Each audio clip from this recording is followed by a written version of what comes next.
Fans muốn biết thêm về đời tao, đã lâu tao không chia sẻ lời nào. Bởi vì sau khi finale tao cảm thấy đã vô tình mở cuộc sống riêng và mời vào. Đã mấy tháng qua tao không thể ngủ, bao nhiêu cần xa cũng không thể đủ. Đầu vẫn vọng những lời thoại của chính tao và một vài khuất mắt mà tao đã để cũ. Lúc mà tao còn bé, tao vẫn hay mơ được đứng trên sân khấu, hát bản tình ca về những tình yêu mà đến khi họ sống chết nhất quyết phải gần nhau. Ai biết chuyện về sau, ai biết được lần đầu khi tao cầm vào cây microphone và biến thành sân đấu, và xé xác kẻ địch một cách hăm dọa và tàn bạo, như khẳng định sẽ không có lần sau. Man, tụi nó thích khi tao ngạo mạn, thích con quỷ trên vai tao mang, cùng một con quỷ điều khiển cái tôi của tao, một lần ganh nhỏ giữa chảnh chó và hảo hán. Hôm nay tao sẽ kể tất cả bí mật mà tao có, không quan tâm lời đánh giá của mọi người sau đó. Hào nhoáng nên mày đâu thấy sự âu lo, tao vẫn làm trò dù hàng ngày gương mặt vẫn câu có.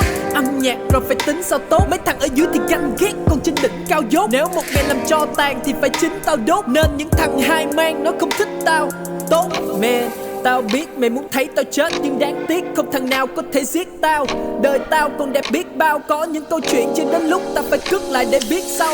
Ba tao nói coi như mất thằng con, bởi vì tao quá lớn để ông có thể quất bằng đòn. Đời ai cũng giống nhau, khác ở hình thức mình chọn, tất cả đều sanh ra và chết trên quả đất hình tròn. Tao nói con tao biết là lỗi chẳng ở ai, đôi khi cách bên cạnh là không thể ở lại, đôi khi không thể sống đời họ không thể giống, nhưng việc nhìn hợp lý họ coi không thể thông. Quan trọng nhất tao vẫn phải là chính tao, vẫn ở đây nếu như mày còn tin tao, vẫn làm việc và giữ tôi cho đam mê, dù biết trong tương lai sẽ phải chết một mình tao. Đâu ai biết những giọng nói trong đầu tao từ khi 14 kêu tao gặt cầu dao, nghe những đứa bạn xung quanh tao cầu giàu khiến tao cẩn thận giữ chặt lấy hầu bao. Nhưng mà tao hiểu là vì nó cực khổ, sẽ không ai đưa miếng ăn cho mày khi đói. Đế chế lớn nhất sẽ chỉ có sụp đổ nếu từng cá nhân ở bên trong bị chi phối, hoặc khi cái tôi quá lớn đã nổi lên. Nên xin hãy để cái tôi qua một bên, xin những tự ái bản thân sẽ không đến, và xin đừng bỏ khi thuyền gặp gồng ghềnh. Tao bóc máy gọi cho mẹ, mẹ vẫn nói tao nên suy nghĩ kỹ, mẹ vẫn khuyên tao phán xét tỉ mỉ, vì đời này ít có ai là tri kỷ. Nói tao nhìn ba tao và anh hai, từng thế hệ tất cả đều rất giống, có trong tay những người con gái tốt nhưng luôn phá hỏng và đem về thất vọng. Tao 2 giờ sáng, không còn ai để gọi, và bao nhiêu tâm sự cũng không còn lại để nói. Tao đã quá mệt mỏi với muôn vàn công việc, tao muốn được thấu hiểu, nhưng chính tao không biết là tao muốn gì với mục đích chi. Tao chỉ tự nhủ phải tập thích nghi và hiểu những việc nói tao lý họ coi không thể nói rằng tao là thiên tài, và hiện tại sẽ còn khó khăn, nhưng tương lai tao mày hiện mãi. Bước tiếp đi, chàng trai trẻ, sẽ không gì có thể cản mày lại. Finale.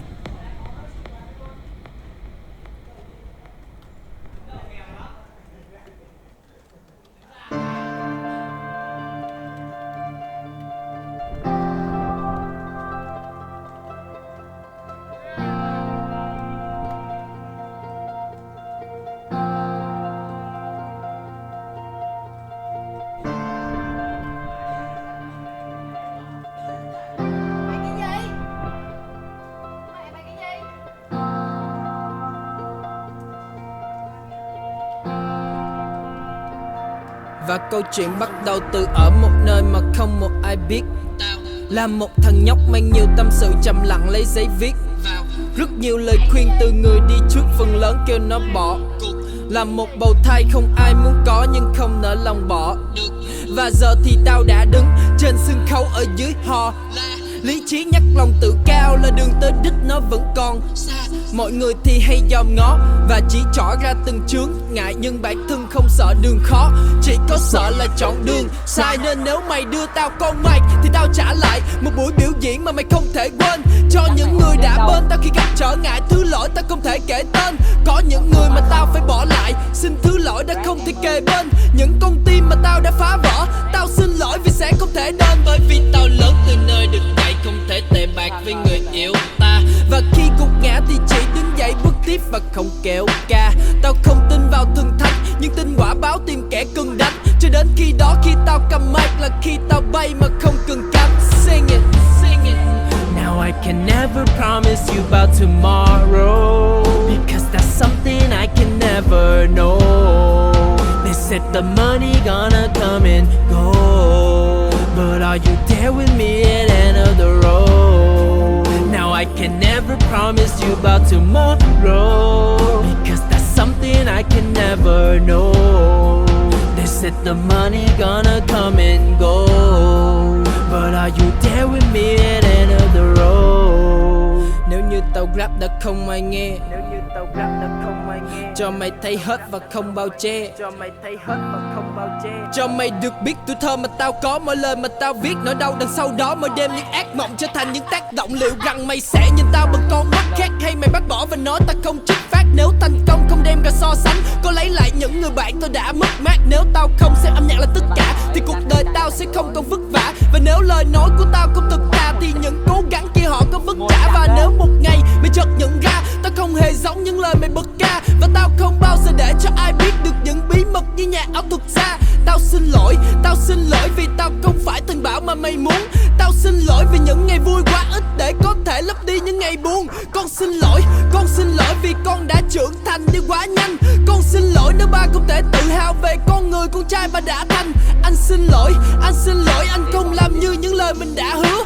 Anh xin lỗi vì tất cả khoảnh khắc em phải lo lắng không biết anh về chưa. Nhưng mà anh lớn từ nơi được dạy không thể tệ bạc với người yêu ta, và khi gục ngã thì chỉ đứng dậy bước tiếp và không kêu ca.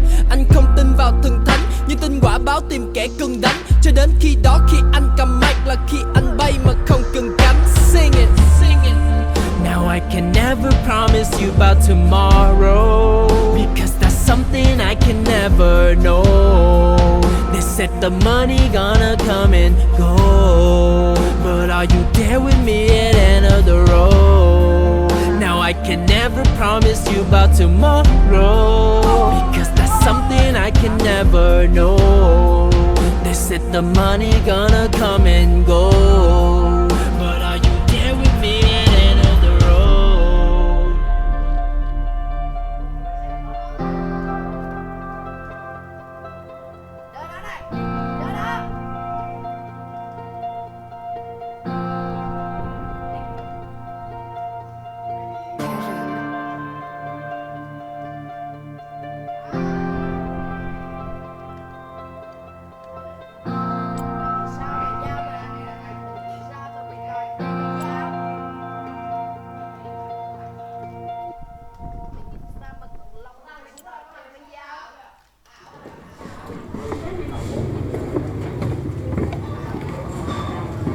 Đó là cái chợ hồi xưa nhỏ là chạy vô chợ để chơi.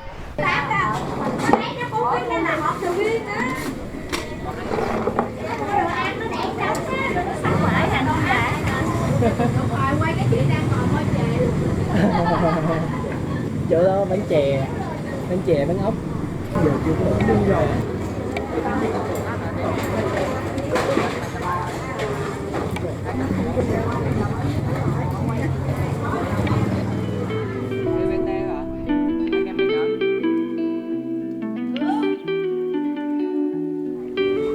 Đó là ba bên Mỹ ở Singapore, ở đây với bà.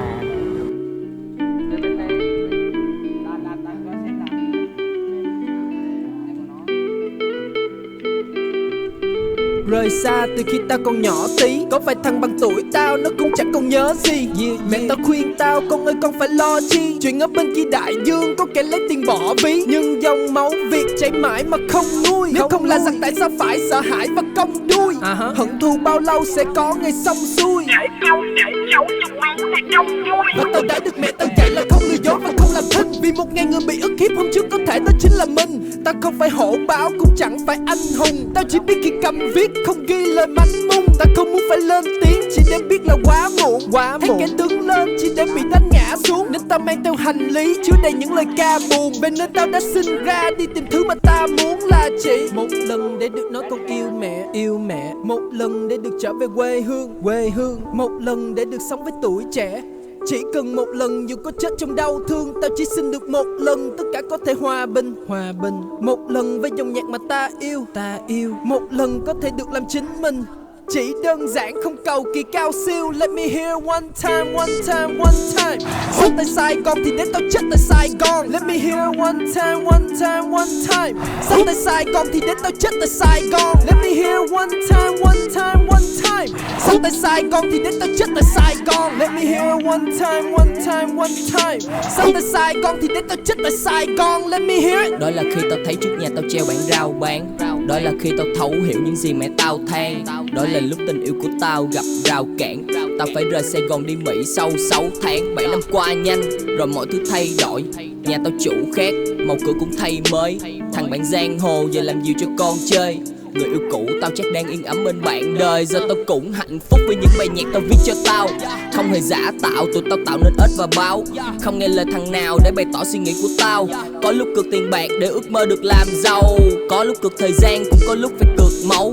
Luôn tỏ ra mình vui vì nỗi buồn phải tự giấu. Ai là chi kỷ sẽ hiểu tư tưởng từ đầu. Đừng vỗ ngực stay real khi lời mày thốt còn hư cấu. Man, mấy thằng đó tao không quen. Đừng tỏ ra mày thẳng nhưng bên trong mày công men. Mày sẽ trả giá nếu cuộc đời mày ngông nghênh. Tao vẫn xem ai rời nếu con thuyền này trông trên. Nhắc tao như huyền thoại hay như nhắc thằng không tên. Nhắc tao như lãnh tụ được thờ phụng ở trong đền. Nhắc tao như ác. Thôi tắt nhạc đổ má lát dính bản quyền vô nữa đi, mẹ phải lồn. Lại gỡ bản quyền mệt lắm. Bởi mẹ tao dính bản quyền mấy lần luôn tao gỡ. Ủa trời. Đợi tao đánh không hiểu. Ngồi chơi thằng kia à? Chơi có chơi thằng kia không? Đó thì đánh thường luôn à. Thường à? Đi đánh thôi.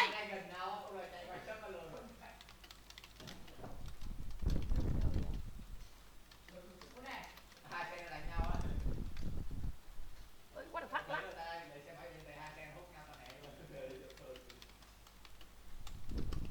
Ui.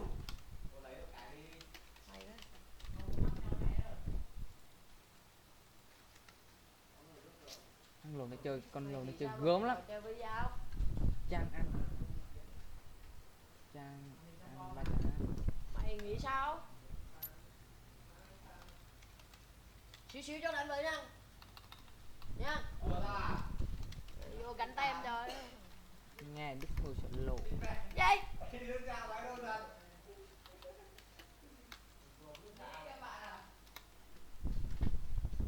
Nó lạnh.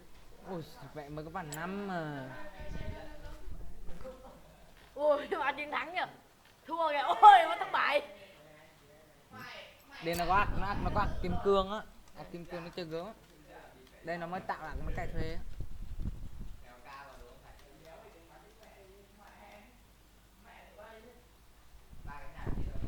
Mày nghĩ sao còn lông mà mày đòi chơi với dao? Tao Đức, trình độ mày ở đâu? Đây là người nhất. 1 đăng ký, 2 đăng ký này. Nóng quá bộ. Vì sao mà mày còn lông mà mày đòi chơi với dao? Mày nghĩ sao?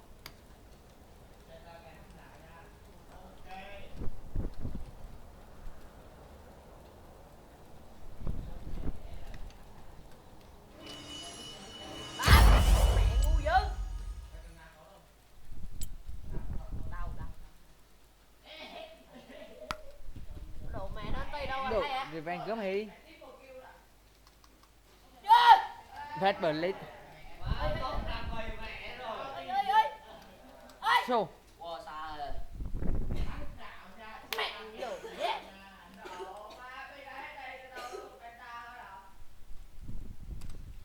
Mày nghĩ sao mà mày còn lông mình tơi bật tao? Mày nghĩ mày là ai?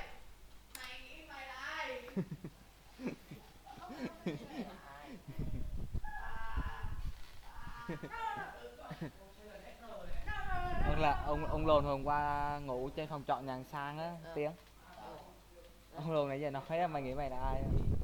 Mày nghĩ mày là ai mà mày đòi tao với dao? Chạy đi đâu để có đêm vui vui. Tay đập bỏ mẹ đó. Kìa.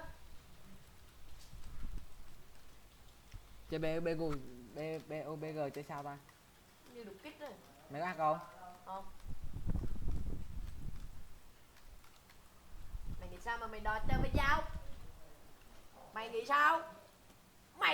Ôi trời cái ép gà. Bơm đi vào. Đó.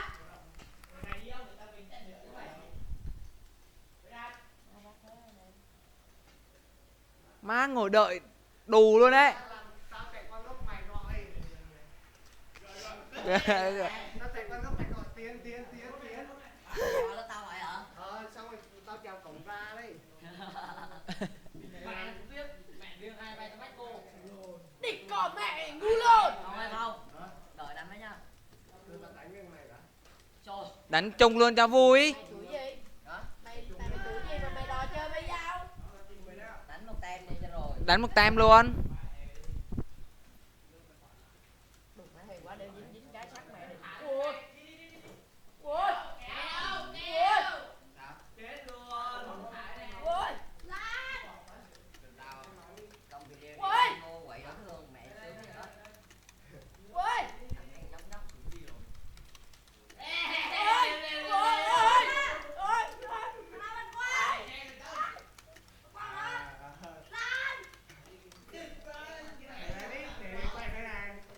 Bơm ơi, Bơm, còn học bê bơi cô không? Sao mà mày đòi chơi với dao?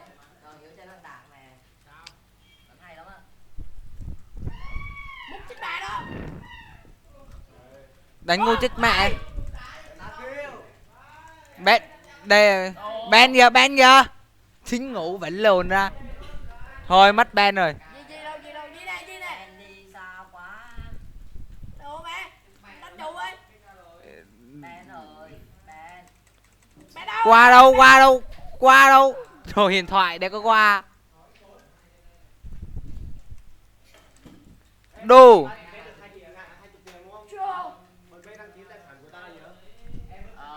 Lên hỏi ảnh á, là ảnh làm cho. Đủ má lên check nè, coi này, coi lên check này. Coi lên này. Ui giời ơi. Thế tao được cộng không? Giờ. Thế thì nói em. Ô. Tên. Đứa nào? Béo này. Rồi sao đánh? Tầm đâu? Nạp ấy đi nạp hộ tao mày. Thôi đánh một mình thôi. Nộp hộ ấy. Không ơi, không đánh xếp hàng. 11.000. Cho 13.000. cho mấy ngàn rồi. Nộp 13.000. 2 4 6 8 13. Nộp 13 mày. Nộp tao 13.000 nha.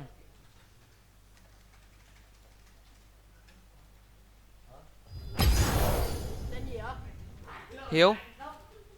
Mày 18 đúng không? Ừ. Anh Phong ơi. Anh Phong. Nạp máy 18 13 ngàn.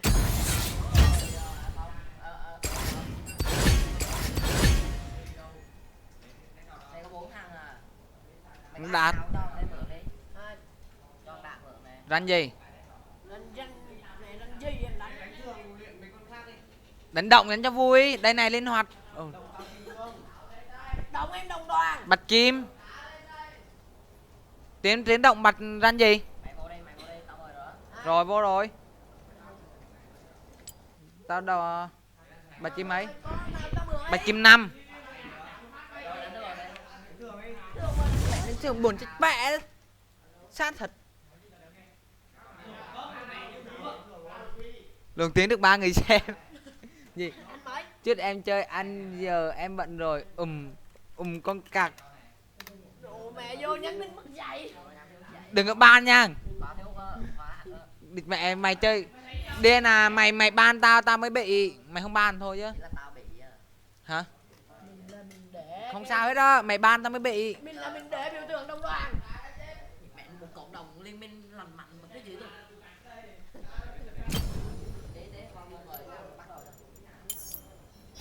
Mẹ tưởng tao không có à? Biểu tượng đồng á. Biểu tượng Biểu tượng kim cương năm trước đâu? Ủa sao biểu tượng ranh năm trước không có à? Nó mất rồi. Có mà. Hình như bây giờ nó mới xóa chứ mấy bữa còn mà. Đây nè. Đâu? Cái đấy là Mua trước. Còn mua sau nữa. Đây, kim cương ở đây. À, cầm kim cương đây.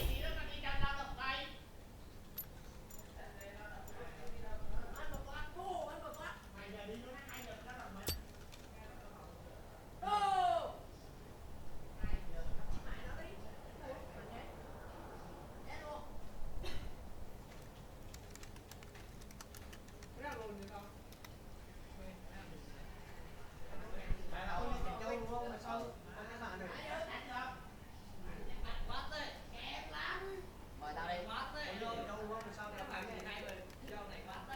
Qua ghi đi.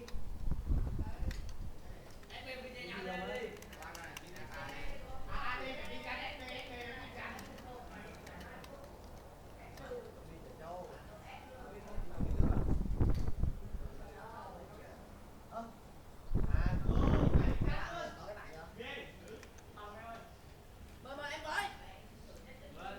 Đây, đây kim cương năm nào ta? 2010 mấy ta?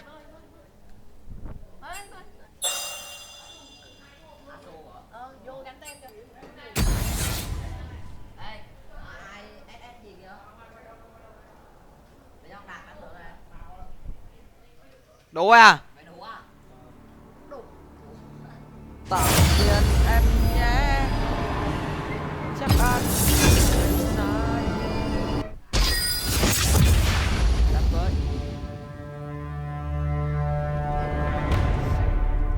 Sao Tao cứ chơi đi mẹ thôi. lát.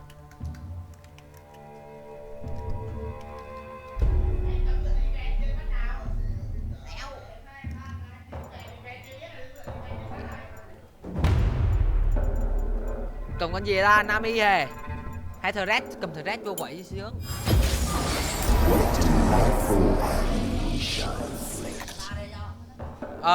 Cho tiếng AD đi.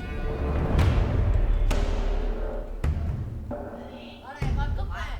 Con cúp 50 này. Để tao suy nghĩ lại. Cầm AD đi, cầm AD đi, cầm AD tao mà đánh. Thôi, Hiếu cúp 50 cầm ra, đúng cầm không? Varus đi, Varus đi. Cúp 50 đúng không? Hốp, ừ. Coi nè. Coi nè. Con nó biểu diễn nè.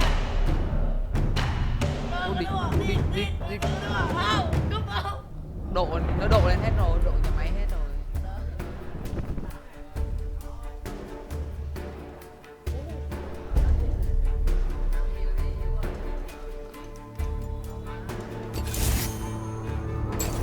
Thread cầm hồi máu thọt.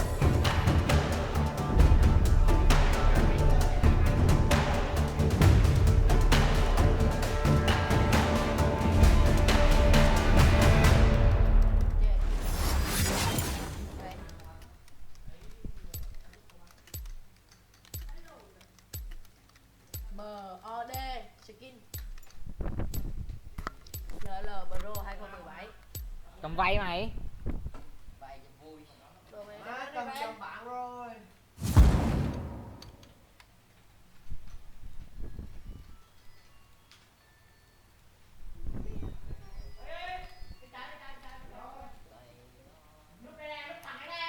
chạy đi đâu để con Ôi, buồn. À đây sờ bê kim cương.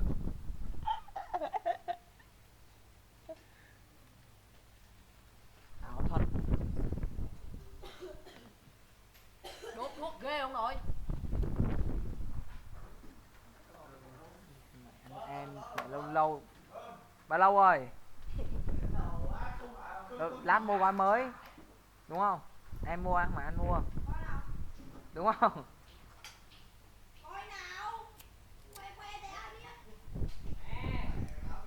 Thoát rồi.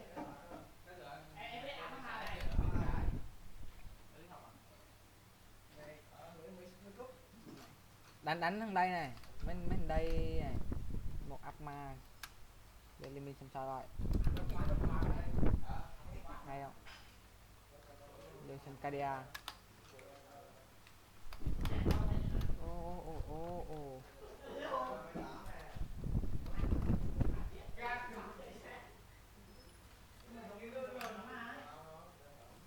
Gớm bây giờ. Mày Hả? đúng không? gớm á, đùa. Nhìn mẹ elo gì 1k.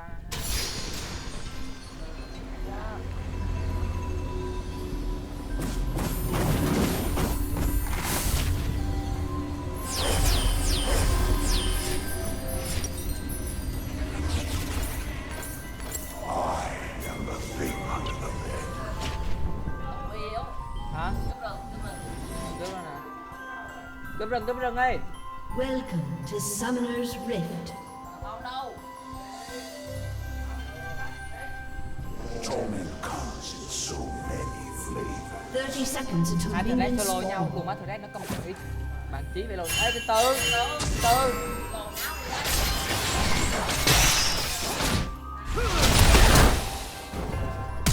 An enemy has been slain. Eternity we shall spend together. First blood.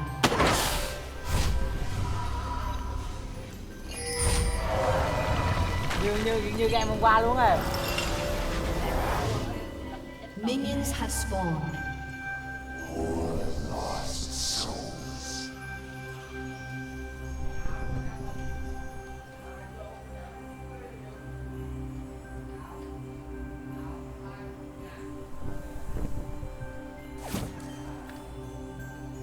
Relax.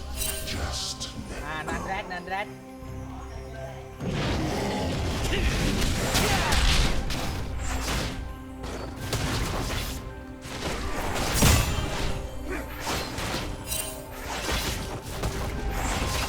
Đánh tiếp thôi nha cha. What is the word? Tội con.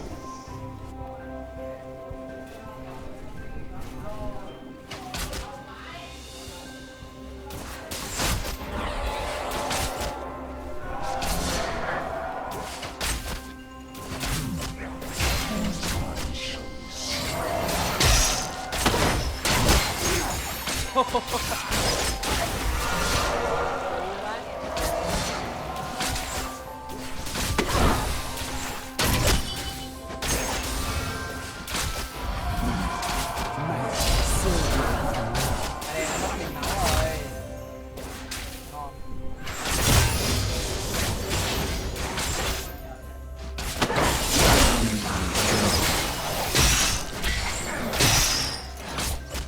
Các bạn ơi.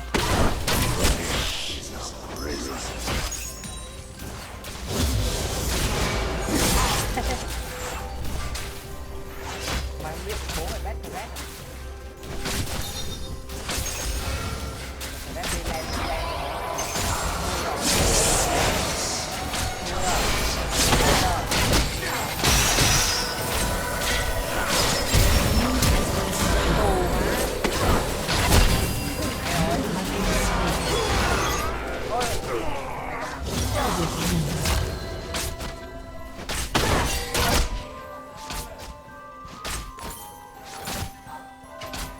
Torment comes in so many flavors.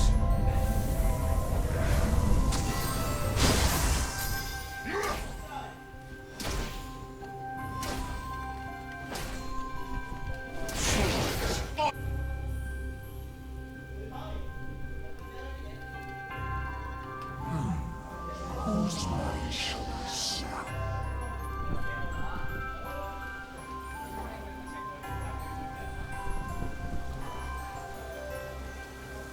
Chứ AD nó lên được từng đó. Đồ mày lên được đồ từ đó rồi chứ. Đánh cấm gì nữa. The eternity we shall spend together.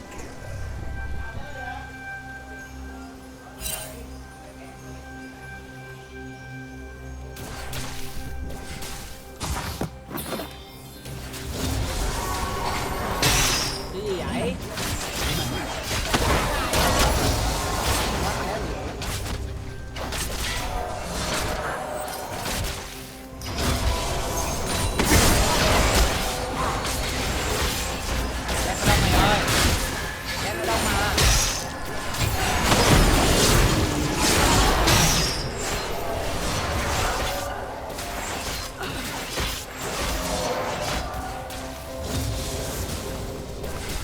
Quá sai không? Đem nó đông mà.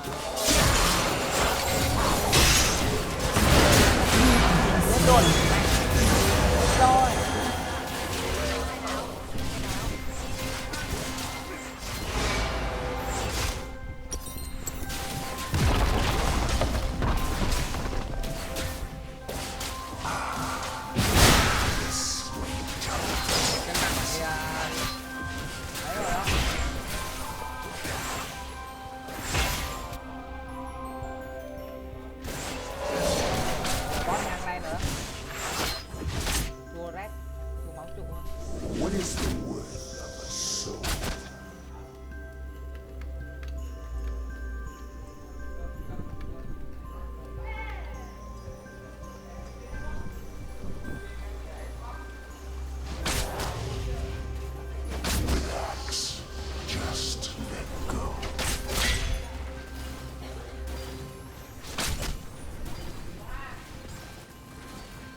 mày sớm cầm Nami ra để tập chơi Nami.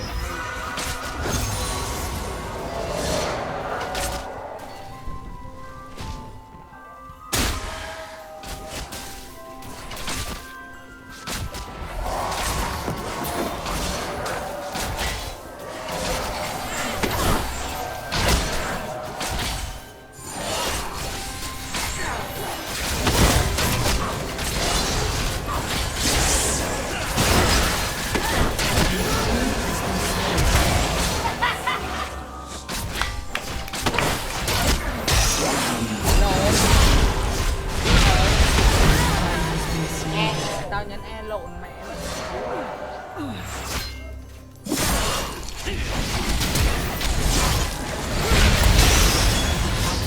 Ally has been slain.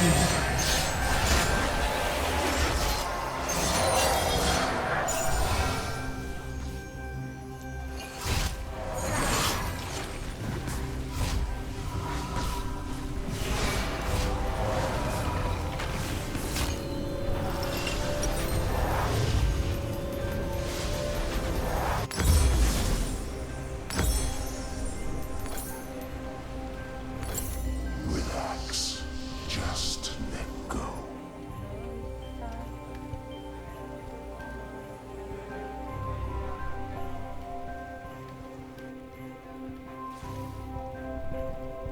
An ally has been slain.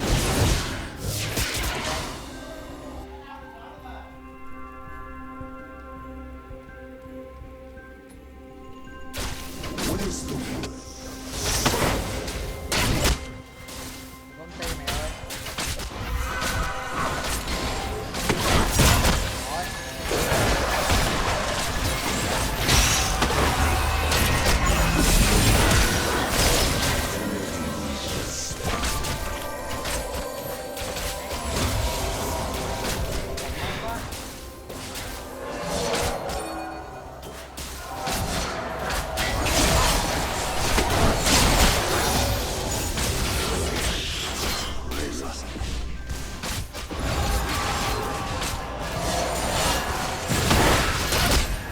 Ôi địt mẹ.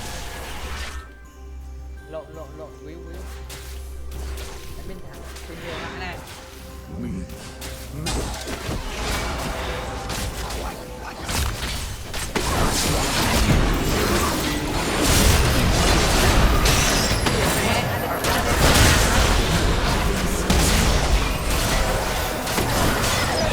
Double kill.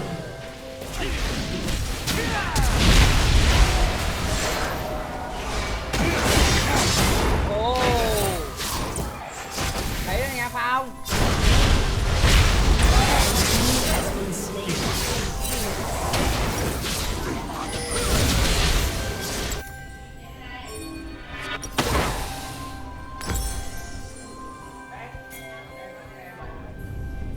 Thấy rồi nha. Nhưng mà chưa thấy đâu.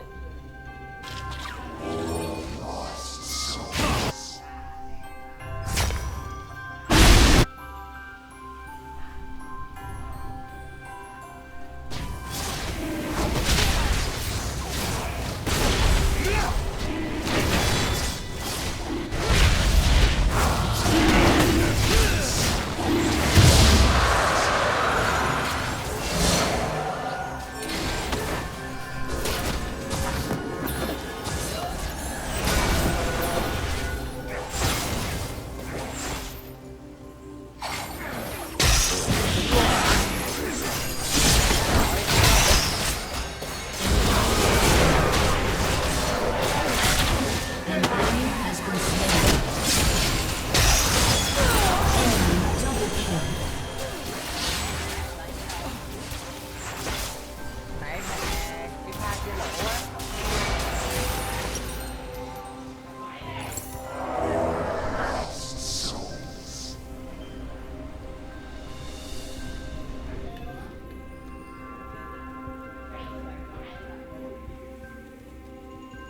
A summoner has Ô disconnected. cho rồi trận rồi. Your turret has been destroyed. Ô.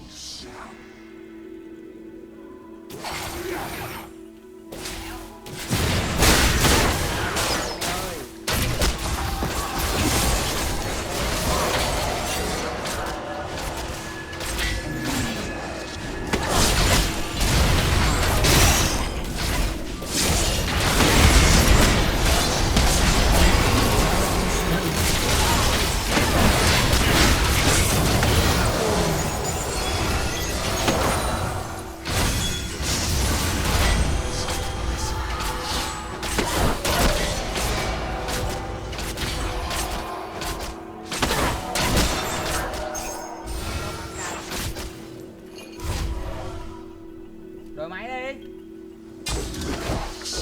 Just go.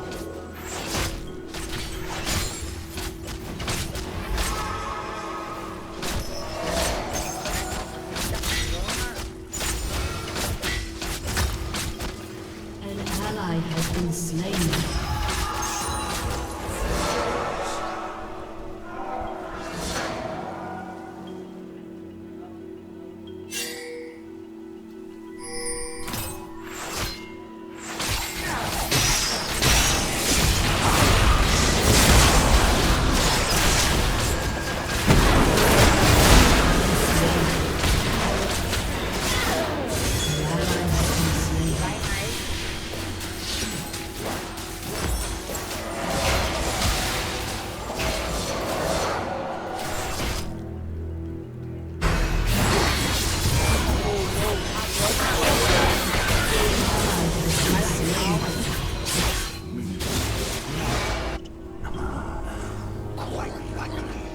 A summoner has reconnected.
Gì đâu ta?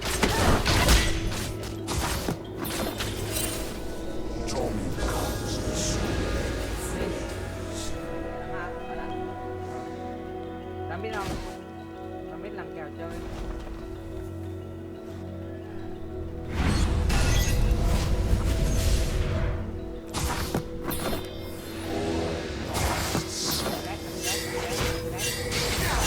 Tù má lắc chiêu như lô.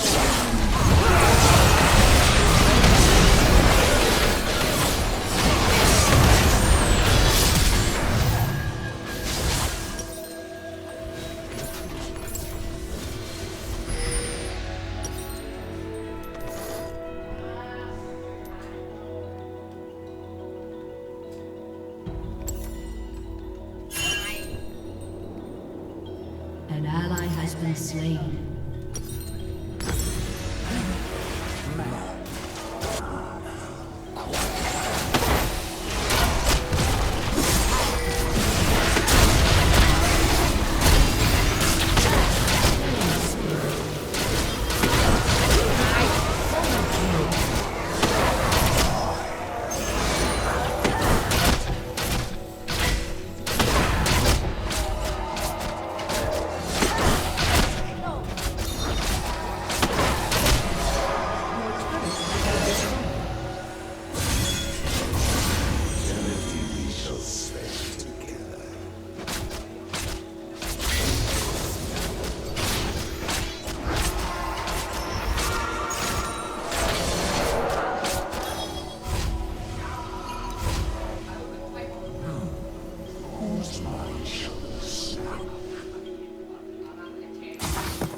Enemy killing spree.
Top ơi, đổi lên top ơi.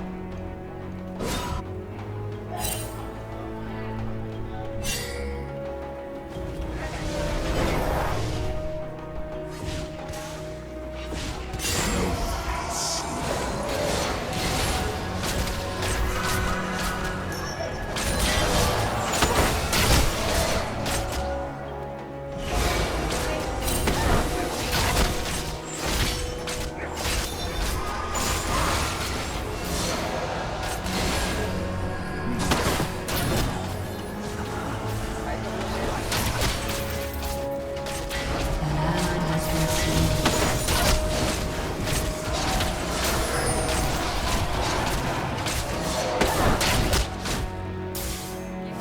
An enemy is dominated.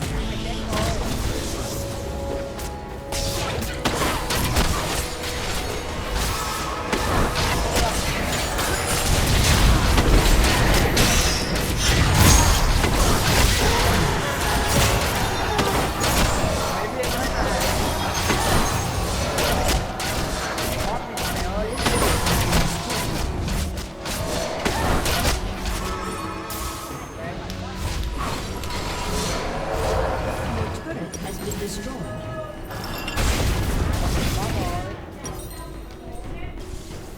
An ally has been slain. Has been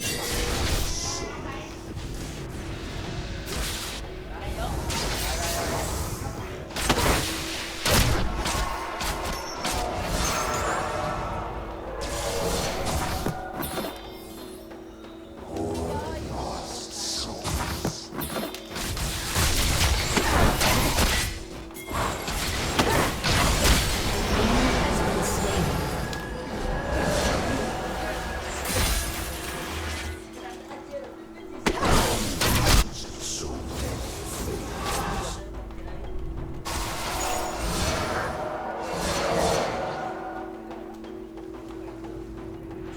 Ủa má hút còn ba đeo hút hút chạy. Không ai vậy đâu.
Enemy double kill.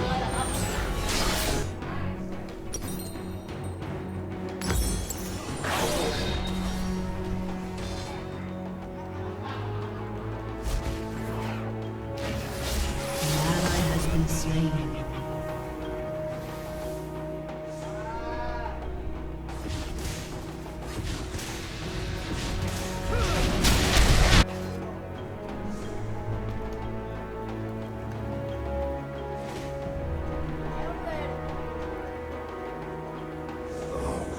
Eternity we shall spend together. Top tiếng. Revenge đi mid đi.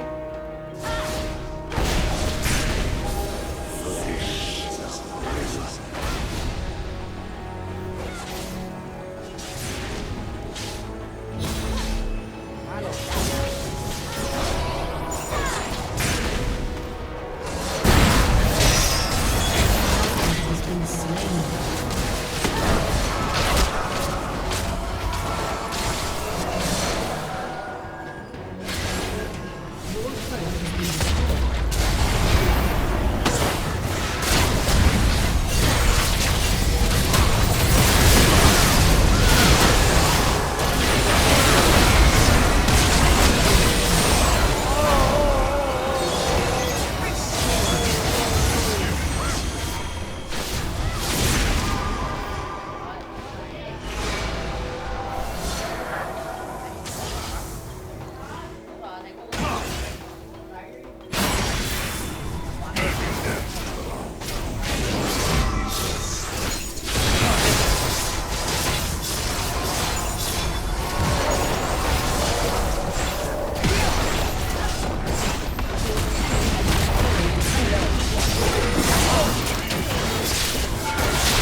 An enemy has been slain. Shut down. Ace.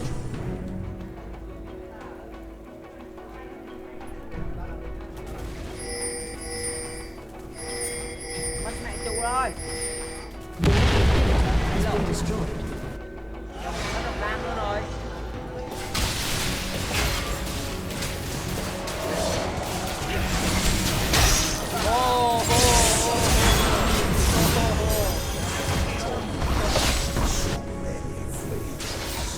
Your turret has been destroyed.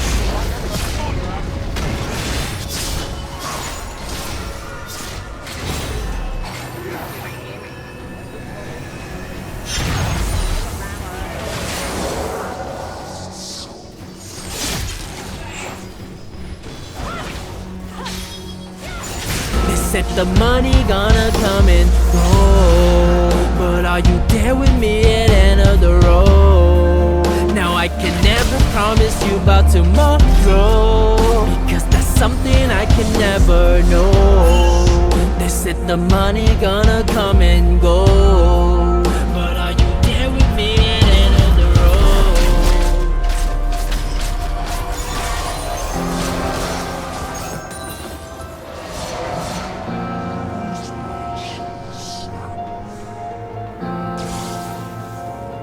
Giờ đến bên nó ra cạnh nhau.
Và nó lại bước đều bước và nó lại bước đều bước mỗi bước chân mà nó đang đi cứ như đã sắp đặt từ trước. Và ánh đèn đường là thứ duy nhất để nó thấy được bước chân trong đêm. Chỉ duy nhất là nó và bóng của mình không kém và không thêm. Ở trong đầu là những hình ảnh của vài hôm trước nó còng mong quên. Để điếu thuốc ở giữa bờ môi nó bước đều bước và xông lên. Đi ngang qua ngôi nhà của nó, ngôi nhà từ lúc thuở nhỏ. 4 cửa sổ, 3 phòng ngủ, 2 mẹ con và chiếc cửa đỏ. Nó dần vài giây, lấy vài hơi, tiến lại gần trong ngậm ngùi. Có một cảm giác nó hoàn toàn khác khi nó biết đây là lần cuối. Và nó bỏ tay vào trong túi, lấy một lá thư nhỏ tí. Lá tâm thư nó viết hồi chiều, vội đặt xuống rồi bỏ đi. Bìa thư ghi, gửi cho mẹ từ một thằng con bất hiếu. Và dù thế nào thì xin hãy nhớ con trai mẹ yêu mẹ rất nhiều. Và từ khi nào thì nó cũng chẳng hay. Trên hai hàng mi, giọt nước mắt nó lăn chảy. Răng nó cắn chặt, lưỡi nó có vị đắng cay. Nó chỉ còn biết nhắm nghiền đôi mắt và phóng thật nhanh hai cẳng chạy. Và như thế nó lại bước đều bước đều bước. Và nó lại bước đều bước mỗi bước chân mà nó đang đi cứ như đã sắp đặt từ trước. Alo, em ở đâu? Em đang làm gì đó? Hỏi thế thôi chứ anh cũng chẳng quan tâm điều đó. Anh đã cố rất nhiều chỉ để quên đi chuyện đó. Nhưng địch con mẹ anh vẫn không tin những việc em đã làm vì nó. Có phải là lỗi của anh đi làm từ 8 giờ sáng tới chiều tà? Lỗi của anh khi luôn chiều chuộng mọi điều em muốn không kêu ca? Là lỗi của anh vì em luôn luôn tôn thờ những món vật yêu xa? Hay lỗi của anh không có khả năng để mua cho em thật nhiều quà? Mà em anh lại ghé sang nhà của em vào chiều qua. Nhắc em nhớ em vẫn còn giữ quả tim của anh chưa chịu trả. Nhưng lại thôi vì anh biết tất cả lời nói không hiệu quả. Và cuộc gọi này đơn giản chỉ để anh nói với em một điều là anh mong em vui được ở cạnh bên tình yêu mà em vừa mới có. Anh mong em đang nắm chặt bàn tay cái nơi em đến cùng với nó. Anh mong em biết tất cả anh làm đều là do em gây ra. Còn về phần anh đang đi đến nơi để gánh nhận hậu quả. Và anh lại bước đều bước đều bước. Và anh lại bước đều bước mỗi bước chân mà anh đang đi cứ như đã sắp đặt từ trước. Và anh lại bước đều bước đều bước. Và anh lại bước đều bước mỗi bước chân mà anh đang đi cứ như đã sắp đặt từ trước. Gần cả đêm đã đến nơi chân của ta cũng mỏi. Và câu chuyện kết thúc ở đây thì có vẻ đúng rồi. Lên đôi chân bước vài bước cuối cùng vào trong đồn cảnh sát. Cảm giác còng tay đến ngay thật mau khi mày thú nhận vừa phạm án. Mọi người không tưởng tốn công tốn sức, tôi chuẩn bị đầy đủ rồi. Trong túi quần tôi là cuộn băng ghi rất rõ lời thú tội. Một xác nam, một xác nữ và hung khí ở trong nhà. Xác nữ sẽ thiếu đi mất quả tim vì tôi đã ăn nó hôm qua.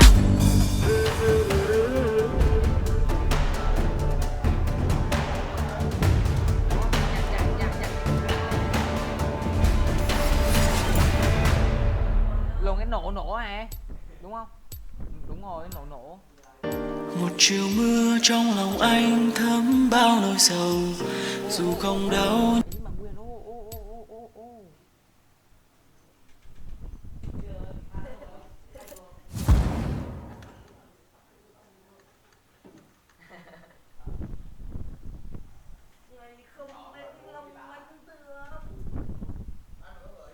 Đau gì vậy? Sắp rồi. Đau đi đâu? Đau rồi, đau chết bà đó. Ta mày. Anh mua nước uống anh. Hết rồi.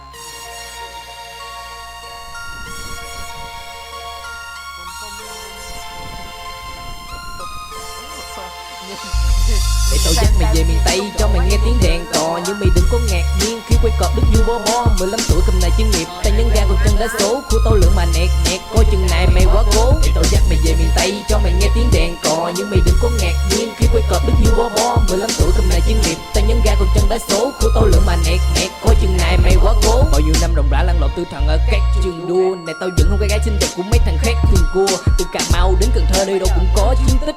Huy chương vàng, huy chương bạc hay thơ cũng có khuyến khích. Niềm vui sướng, sự hãnh diện của tao đối lập về đêm. Sao tay này đồng người tôi bới anh lại chợt nhớ về em. Người con gái phía sau ủng hộ khiến tôi luôn vững tay lái. Giọt nước mắt mỗi khi té ngã khiến tôi cầm chắc tay này. Xin lỗi em, cái thứ đam mê anh chọn đâu có được điểm dừng. Những rủi ro mà anh vấp phải cũng chẳng có gì để kiểm chứng. Nếu như ngày mai em bất ngờ nhận được tin báo về anh, cái đam mê mà do anh chọn, yêu thằng luôn kề cạnh. Em đừng buồn, lúc đó anh tử vì đam mê. Phần vui sướng trong anh đã tắt vì đam mê. Em đừng buồn, lúc đó anh tử vì đam mê. Phần vui sướng trong anh đã tắt vì đam mê. Để tao dắt mày về miền Tây cho mày nghe tiếng đèn cò, nhưng mày đừng có ngạc nhiên khi quay cờ biết như bó bo. 15 tuổi tầm này chuyên nghiệp, tay nhấn ga còn chân đá số, của tao lượng mà nẹt coi chừng này mày quá cố. Để tao dắt mày về miền Tây cho mày nghe tiếng đèn cò, nhưng mày đừng có ngạc nhiên khi quay cờ biết như bó bo. 15 tuổi tầm này chuyên nghiệp, tay nhấn ga còn chân đá số, của tao lượng mà nẹt coi chừng này mày quá cố. Để tao dắt mày về miền Tây cho mày nghe tiếng đèn cò, nhưng mày đừng có ngạc nhiên khi quay cờ biết như bó bo. 15 tuổi tầm này chuyên nghiệp, tay nhấn ga còn chân đá số, của tao lượng mà nẹt coi chừng này mày quá cố. Để tao dắt mày về miền Tây cho mày nghe tiếng đèn cò, nhưng mày đừng có ngạc nhiên khi quay cờ biết như bó bo. 15 tuổi tầm này chuyên nghiệp, tay nhấn ga còn chân đá số, của tao lượng mà nẹt coi chừng này mày quá cố. Tình lượng mẹ thằng trai của mẹ là một thằng con bất hiếu. Mẹ sợ con gặp nạn trên đường, sự cố go là rất nhiều. Lỡ như một lần con gất thì mẹ biết sống sao, nhưng con không cản đi sự ham muốn. Dù ngoài kia có giông bão, sống hết mình vì đam mê con sẽ trở thành nam bất tử. Mặc dù biết cha mẹ sẽ buồn vì thằng con này nó rất hư, nhưng ngoài kia anh em đang chờ để là tiếng thơm. Đam mê vẫn là bất diệt, không chẳng ngại gì biến cốt. Đại lộ đông tây các anh em đã sẵn sàng, các em gái chân dài xếp hành đã thẳng hàng. Còn chẳng chờ gì nữa, thôi con phải lên đường. Dẫu biết là nguy hiểm đang chờ phía trước, nhưng con vẫn phải lên đường. Nẹt ô đã số cất đầu xe ta lượm một cây hai, bô dừng chỗ anh em phía sau vẫn còn dài. Đại lộ đông tây các anh em đã sẵn sàng, các em gái chân dài xếp hành đã. Để tao dắt mày về miền Tây cho mày nghe tiếng đèn cò, nhưng mày đừng có ngạc nhiên khi quay cờ biết như bó bo. 15 tuổi tầm này chuyên nghiệp, tay nhấn ga còn chân đá số, của tao lượng mà nẹt coi chừng này mày quá cố. Để tao dắt mày về miền Tây cho mày nghe tiếng đèn cò, nhưng mày đừng có ngạc nhiên khi quay cờ biết như bó bo. 15 tuổi tầm này chuyên nghiệp, tay nhấn ga còn chân đá số, của tao lượng mà nẹt coi chừng này mày quá cố. Để tao dắt mày về miền Tây cho mày nghe tiếng đèn cò, nhưng mày đừng có ngạc nhiên khi quay cờ biết như bó bo. 15 tuổi tầm này chuyên nghiệp, tay nhấn ga còn chân đá số, của tao lượng mà nẹt coi chừng này mày quá cố. Để tao dắt mày về miền Tây cho mày nghe tiếng đèn cò, nhưng mày đừng có ngạc nhiên khi quay cờ biết như bó bo. 15 tuổi tầm này chuyên nghiệp, tay nhấn ga còn chân đá số, của tao lượng mà nẹt coi chừng này mày quá cố.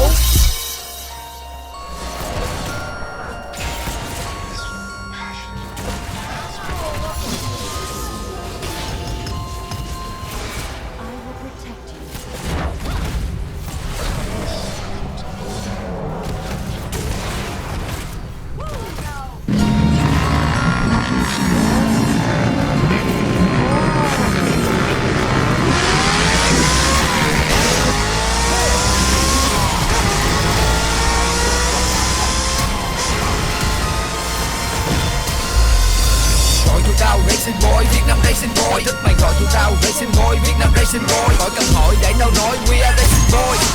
Xếp hàng thẳng lối, cô bu đến rồi ta đi thôi. Gọi tụi tao racing boy, Việt Nam racing boy. Thích mày gọi tụi tao racing boy, Việt Nam racing boy. Khỏi cần hỏi để tao nói we are racing boy.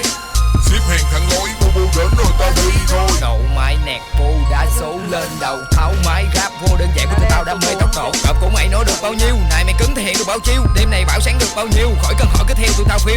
2016 cứ gọi tụi tao racing boy. Thế giới tụi tao đang đứng và đang bay lên trong bóng tối. Sài Gòn này vẫn rất đẹp, nhưng đẹp nhất vẫn là 12 giờ đêm. Mấy ông can mắc ngủ với xe tụi tao cả ngàn chẳng thể nào đếm. Nếu mày có bản lĩnh thì cứ theo tụi tao nhanh. Cứ việc ở nhà đắp chăn mà ngủ khi xe mày không phanh. Điện thoại mày nóng, má mày chồng cứ nói với má là con đang đi lanh quanh thì kiếm đam mê với mấy thằng ganh thì ghét tinh thần. Hiện tại chứ không như xưa tụi tao đi bảo là không có hò hét. Thay đó là tiếng động cơ SI Sachi và Z nó nẹt. Mio và Luviat vấn đề ba là nhất mỗi khi về đêm quay A nó vẫn còn đó, vẫn trên tay cũng Super Dream. Gọi tụi tao racing boy, Việt Nam racing boy. Thích mày gọi tụi tao racing boy, Việt Nam racing boy. Khỏi cần hỏi để tao nói we are racing boy. Xếp hàng thẳng lối, bu đến rồi ta đi thôi. Gọi tụi tao racing boy, Việt Nam racing boy. Thích mày gọi tụi tao racing boy, Việt Nam racing boy. Khỏi cần hỏi để tao nói we are racing boy. Xếp hàng thẳng lối, bu đến rồi ta đi thôi. Phe đàn đang nóng, quy quậy sới tụi tao đã khá đông. Quốc lộ đang trống vì tụi tao đã sắp hàng chặn vòng. Các em gái đang hóng, ngồi đằng sau và đít đang công. Xe bắn thẳng tay lái, chúng ta cùng đến với dốc con rồng. Từ miền Nam tới miền Bắc, ai không biết tới Vinh cô. Đường vẫn đó đam mê vẫn đầy và khi tao lượng đông tới đại lộ vẫn cứ lướt mặc kệ bô 400m một cây hai. Cả thành phố này mất ngủ khi tụi tao fly. Mà mày không biết xin lỗi mày đéo với người miền Nam đâu. Tại đây tao cho mày biết cô AHM sẽ làm mày điên đầu. Cô Mai nhìn rộn nhìn lớn, chơi to chơi nhỏ chỉ cần mày nhích nhẹ cái là lớn. Gắn gì nhỏ vì nồi tao bóc cam xăng chứ không quan trọng phần trên. Nói cho tụi mày nghe nếu như sợi tốc độ cao 30 tháng 4 mày có đi biển đừng nên chưa gợi mày ra Vũng Tàu. Vì ngày lễ cũng là ngày thể hiện của xe cập lướt và lướt qua nhau. Bước ra xe tụi tao bạc mạng nếu mày không tránh là mày đổ máu. Biết con cặc gì về tụi tao sao cứ gọi là phá gia chỉ tử đồng tiền xuống áo tụi tao theo đuổi đam mê và cả tính mạng. Còn khi ra thử phía bên phải là hình sự còn phía bên trái là bô bô. Nó cứ đuổi tụi tao cứ chạy tay nhấn ga còn chân đam mê tụi tao chưa tan. Đừng hỏi tại sao đêm nay vẫn chưa tàn. Đêm nay ta đi lang thang ta không hoang mang bảo từng đêm mà cho tới sáng. Tao thích nếu mày bố láo tao nghĩ một hồi trên đường bóng dáng của mày nằm ngang. Má mày đưa mày vô hàng ve đan đang nóng quy quậy sới tụi tao đã khá đông. Quốc lộ đang trống vì tụi tao đã sắp hàng chặn vòng. Các em gái đang học ngồi đằng sau và đít em công. Xe bắn thẳng tay lại chúng ta cùng đến với dòng con gồng. Từ miền Nam tới miền Bắc ai không biết tới chuyện của cô. Đường vẫn đó đam mê vẫn đầy và khi tao lượn đông tới đại lộ vẫn cứ lướt mặt lệ vô vô 400 mét một cây hai. Cả thành phố này mất ngủ khi tụi tao fly. Tụi tao racing boy Việt Nam racing boy. Tao thích mày gọi tụi tao racing boy Việt Nam racing boy. Khỏi cần hỏi để tao nói we are racing boy.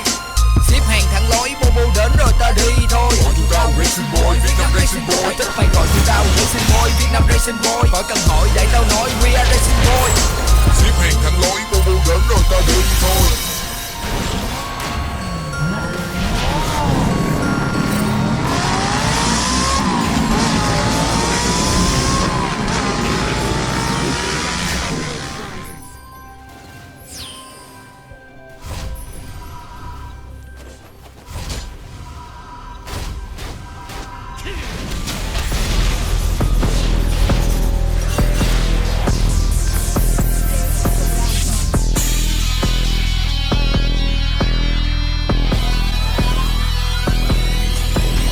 Nếu mày muốn biết anh em tao ra sao thì khỏi cần hỏi cứ bước vào đồn bảo. Sân cho tụi tao là đường nóng nên là bên đường bố lão khi mày chưa đạt được tốc độ cao. Xung quanh toàn là khói vì đêm nay có hai thì racing boy ở khắp nẻo lối đúng 12 giờ tối và chúng ta đi thôi. Yeah, tụi tao nghèo lắm nhưng khi màn đêm xuống tụi tao phải làm vua. Những nơi tăm tối đam mê để bất diệt và tụi tao coi đó là đường đua. Yeah. Đêm đã anh em ta giao lưu không quan tâm ai chơi ngu. Mày thích thì bước vào đây mà thể hiện nhưng nên nhớ tốc độ phải cho bản thân mình làm chủ. Sài Gòn này nó vẫn đông đủ vẫn không hề ngủ cho tới trời khuya vẫn xe cập nhỏ trên đôn chảy lớn dẫn đầu từ ve đan cho tới cung Bà Rịa. Này yếu yếu thì gắn cái trợ lực cộng thêm vào đó là cái bên bông mai. Bước ra xe mà mày cứ nẹt nẹt để tao cho mày biết thế nào là cây hai. Anh em tụi tao đam mê chạy chung tim và trang qua lá phổi. Tụi mày cứ ngồi đó mà bóc phét không chịu bước ra chơi thì làm sao khả nổi. Có bản lệnh cứ nhấn ra đá số mà đi sau đích thì chỉ có hỡi khói. Đường đi phía trước tụi tao vẫn tay lái bất chấp nguy hiểm đơn giản vì là racing boy. Racing boy. Racing boy. Racing boy. Thế giới tụi tao càng ngày càng rộng lớn khi mà các em gái tụi lái đích công hơn. Khi mà mấy ông can ban đêm đêm không ngủ thì tụi tao càng đũa càng chiến và đông hơn. Còn về miền Tây nếu có hôm đi đông đủ gian đông chơi lớn ở Mỹ cả một khu. Đương kim vô địch chưa có ai làm chủ vì là không quan trọng chủ yếu là giao lưu. Đủ lời thành phần trong đó có cả công nhân nuôi đam mê không lớn dù cho mày không công nhận. Tụi tao là đường phố cho một chất lẫn trong sân nếu mày có bản lĩnh thì mà bước vào trong trận. Tụi tao trên khắp trộn từ thành phố đến ngoại ô bao năm chinh chiến từ hẻm nhỏ tới đại lộ vẫn nẹt qua đáy số vẫn đam mê tốc độ chưa bao giờ biết ngại mấy thằng vô vô. Không thích thì ghét có vì sao đâu tụi tao vẫn nhấn ga và lên đầu. Ghét thì ghét tao được bao lâu cái tụi mày đã biết gì với tao đâu. Thằng chơi tụi tao là phạm pháp và anh đèn đường tao xem nói như hào quán. Giúp mày biết thêm bằng lời rap và tao sẽ biết đến khi nào lời cạn. Nếu phải ghen tơ và đéo có hậu báo, đéo có xạo lờ và đéo có chơi dao, đéo có bô bô vỏ mồm rồi bóc phét tụi mày biết cặt gì phán xét anh em tao. Racing boy khắp một miền cây cả nước đâu đâu cũng có tiếng đồn thấy cô bô la. Không quan tâm mấy thằng nào chơi trước thích thì thử xem ai nhìn hơn. Racing boy. Racing boy. Racing boy.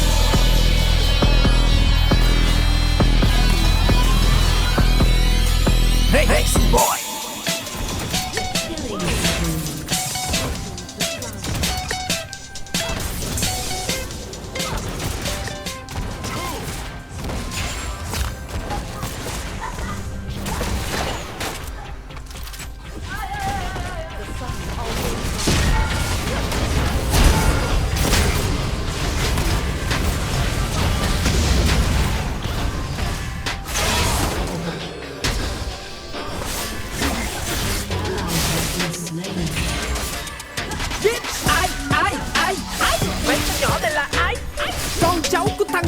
cho nó bước ra đường mà không chạy. Biết ai mấy thằng nhỏ này là để tao lên mai cho một track là ba đời nhà nó cộng lại. Biết ai mấy con nhỏ này là ai? Sao cũng chưa ai nói cho nó biết từng câu ta phán là không sai. B-Ray nhà thông thái, thịt bò là không dai. Trẻ con đang chưa gọng có cức trong nhà mềm mỏng thì không nhai. Ai đó hãy khuyên thằng nhỏ này dừng lại. Ai cho nó phép để đứng cái tượng đài. Sức ngôn mà không biết ngượng ngại. Thế hệ trẻ con mà không có tương lai. Nhạc tao là đương đại, nhạc mày hôi mùi nước đại. Số phận mấy thằng hay đam mê tốc độ là cuộc đời mày vẫn còn nằm trường dài. Mẹ tao chắc cái đội rapper thì tin đua xe mà vân. Cỡ một thằng cấp mưa như mày thì ta cũng chắc mày phân thân. Trước khi MP3 được post thì tao cá phó tên mày đã điền vô. Trẻ em tận tả đam mê tốc độ nên giờ này vẫn còn điên bố. Bấm Google tao mày, hàng đầu tiên tao thấy là Phúc Ray đi dễ chắc. Hàng thứ hai tao coi Việt Nam Racing Boys, nghe biết đời mày bế tắc vậy luôn. Biết với tao thì không dễ, tao không chừa mày đường nào chống chế. Bài nhạc hay nhất mày đem cái tự hào nghe như cái thứ hàng ngày tao phóng uế. Biết ai mấy thằng nhỏ này là ai? Con cháu của thằng nào? Sao cho nó bước cái đường mà không chạy? Biết ai mấy thằng nhỏ này là ai?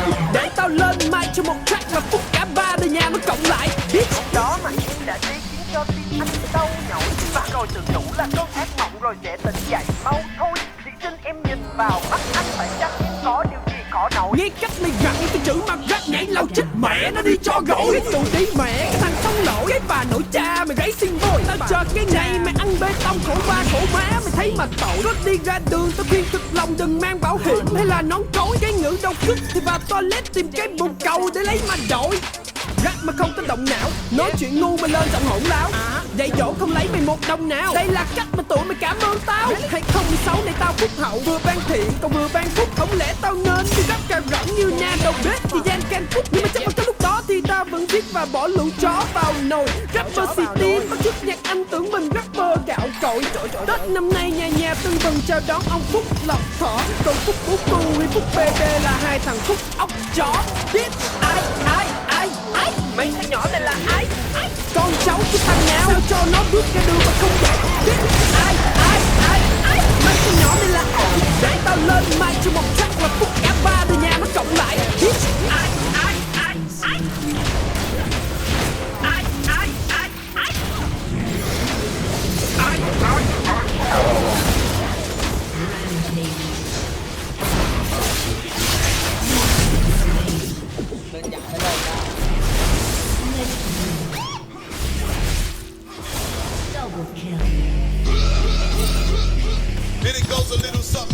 Việc đầu tiên mà tao phải nói là đủ con đĩ mẹ mày. Tao ghét thì tao chửi gần là cái đủ con đĩ mẹ mày ha. Ai là nhóc con cái đủ con đĩ mẹ mày, trong khi tao có con cu thật sự có thể đủ con đĩ mẹ mày. Ai ông nội mày đây chứ là ai? B-Ray ơi nhớ dái tao đéo cần biết bất xạo lột lại. Cầm cây mai nó về Trung Quốc nó ở bên Mỹ phát ngôn hai. Đụng tới tao thì chết con mẹ cái ông mày già mày để tao đem đi chôn ngay. Mấy thằng mất dạy mới có rặn một cục thì lũ chó dại xúm lại mà nhai. Thằng mặt độ cái lỗ nó to còn hơn cái lồng heo nái. Có cái đéo gì ngại cái lô fan của mày tụi lộn sánh vai cũng ngang với tụi chị. Còn mấy thằng tép đi suốt ngày cứ rủ tao freestyle. Thằng nào cũng nhận là sạch ai cũng trông rất là sư style. Quan tâm cái đéo chân thà tao biết với thằng video thứ hai khi Vi đi chết vẫn còn gọi hồn lại vì tao là kêu bàn. Việc tiếp theo mà tao phải nói là đủ con đĩ mẹ mày. Tao ghét cái thì tao chửi gần là cái đủ con đĩ mẹ mày ha. Ai là nhóc con ha đủ con đĩ mẹ mày, trong khi tao có con cu thật bậy có thể đủ con đĩ mẹ. Mấy thằng lồn nó vẫn cứ gọi gần tao là nhóc con, vẫn tôn nó lên làm cha vẫn chờ vẫn đợi nhưng lúc bảo bón vẫn há vẫn hứng vẫn hơi gọi lại để khen là cứt bóng ngon. Thằng lồn này lão bồ vào này cháu nó sắp bị tao chiên giòn. Alo, dạ cho hỏi có phải là cảnh sát 113 mày ạ? Dạ em muốn trình báo một sự việc nó có thể ảnh hưởng đến tất cả những cái não của tụi chủ nhi trên toàn thể nước Việt Nam, đó là thằng ếch mà báo nó thích phản động vẫn làm nhạc ghét âm kèn. Về Việt Nam bị đập như chói dắt tay lên phường báo công an. Thằng bị gãy xuống mũi con có thằng bị tét cái đầu. hai thằng mày về nhà mép mẹ chưa ở đây bố đéo có lò đâu. Bển mà sủ ở đây cố gắng phát triển được ngày mày chết như na năm mới tao đến xuân về sẽ công an bắt đứa dám về nhà. Rapper toàn súc vật ếch và báo thỏ và cá nguyên cả chuồng súc vật nó ban chính trị về đất nước ta. Nhạc của tao nó chưa có đương đại bởi vì chưa có con vú bự nào cô vợ. Nhạc của mày từng hơi thở gắt y như là cái lu là lâu của mày bao khó giống như hát cái bài Bắc Kim Thang của tụi con nít á. Còn Phúc Ray nó đạo nhạc mày ưa thích nghe nó mắc định giống như lúc trước B-Ray đạo ca rít vậy đó. Bắc Kim Thang cái lan mà đúng vợ cột qua keo mà quá cọp. Chú bán dầu đi cầu nó mà tát. Chú mang ướt trở lại mặt canh tre. Việc tiếp theo mà tao phải nói là đậu con đĩ mẹ mày. Tao ghét cái thì tao chửi rằng là cái đậu con đĩ mẹ mày ha. Ai là nhóc con ha, đậu con đĩ mẹ mày. Trong khi tao có con khu thật bự có thể đậu con đĩ mẹ mày. Việc tiếp theo mà tao phải nói là đậu con đĩ mẹ mày. Tao ghét cái thì tao chửi rằng là cái đậu con đĩ mẹ mày ha. Ai là nhóc con ha, đậu con đĩ mẹ mày. Trong khi tao có con khu thật bự có thể đậu con đĩ mẹ mày. Tiếp theo mà tao phải nói là đậu con đĩ mẹ mày. Tao ghét cái thì tao chửi rằng là cái đậu con đĩ mẹ mày ha. Ai là nhóc con ha, đậu con đĩ mẹ mày. Trong khi tao có con khu thật bự có thể đậu con đĩ mẹ mày. Đậu đĩ mẹ mày. Đậu đĩ mẹ mày. Đậu đĩ mẹ mày. Đậu đĩ mẹ mày. Đậu đĩ mẹ mày. Đậu đĩ mẹ mày. Đồ con đĩ mẹ mày.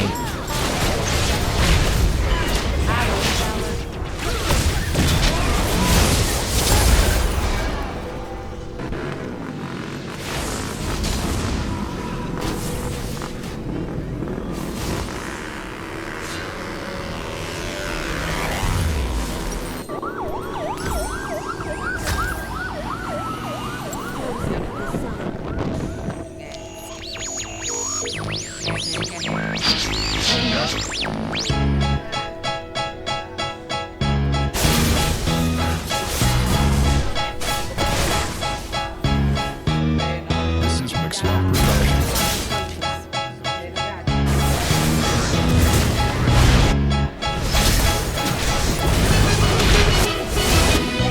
Bước vào bóng tối để tao thấy cả màn đêm. Quay nhỏ nắm lại đương kim và ở đây cũng không hề hiếm.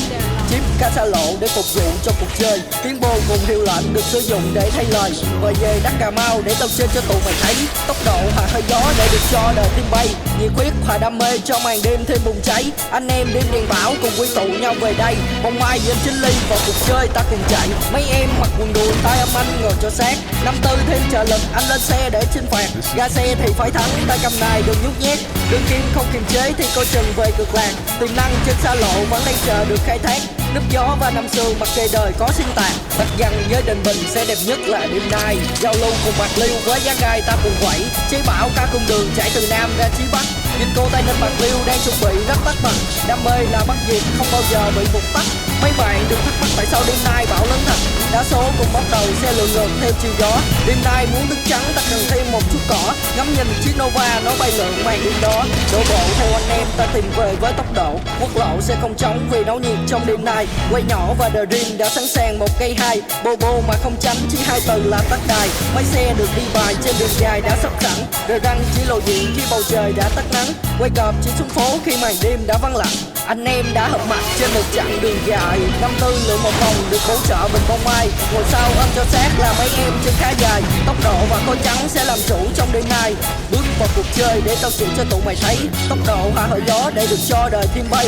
Nhiệt huyết hòa đam mê cho màn đêm thêm bùng cháy. Anh em điên đèn bảo cùng quy tụ nhau về đây. Mấy em mặc quần đùi tay ông anh ngồi cho sát. Năm tư thêm trợ lực anh lên xe để chinh phạt. Ga xe thì phải thắng tay cầm này đừng nhút nhát. Đương kim không kiềm chế thì coi chừng về cực lạc. Trái bảo cả cung đường chạy từ Nam ra chí Bắc. Dinh cô Tây Ninh Bạc Liêu đang chuẩn bị rất tất bật. Đam mê là bắt diệt không bao giờ bị vụt tắt. Mấy bạn đừng thắc mắc tại sao đêm nay bão lớn thật. Quốc lộ sẽ không trống vì náo nhiệt trong đêm nay. Quay nhỏ và The Dream đã sẵn sàng một cây hai. Bobo mà không tránh chỉ hai từ là tắt đài. Mấy xe được đi bài trên đường dài đã sắp sẵn. The Răng chỉ lộ diện khi bầu trời đã tắt nắng. Quay cọp chỉ xuống phố khi màn đêm đã vắng lặng. The Răng chỉ lộ diện khi bầu trời đã tắt nắng. Quay cọp chỉ xuống phố khi màn đêm đã vắng lặng. Vẫn chờ anh quay về đây, về nơi chốn xưa hai ta đã từng ngồi cạnh bên nhau bên cung đường xưa, nhìn đoàn xe đi qua rất mau. Giờ ở phương nào anh có khỏe không, rằng anh có thấy em không thân, một ngày nào đó nếu có lành qua trở về đây nhé.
xem mày. Cho hai người xem mày. Game 1 đến 5 luôn gớm không? Ngày không em.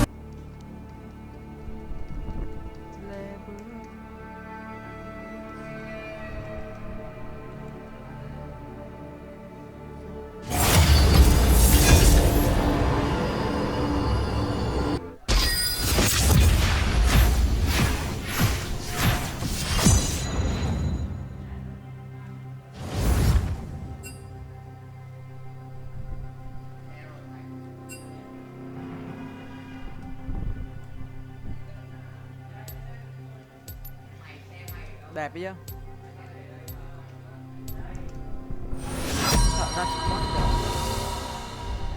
Bấm Javan, đúng rồi. Quay. Nào đây?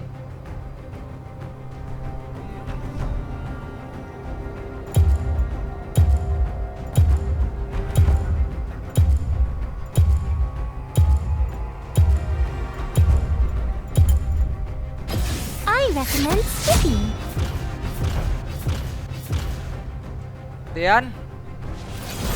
Tiến ơi, mày thấy nó không cấm một con gì không? Con gì 15 phút GG mày đâu?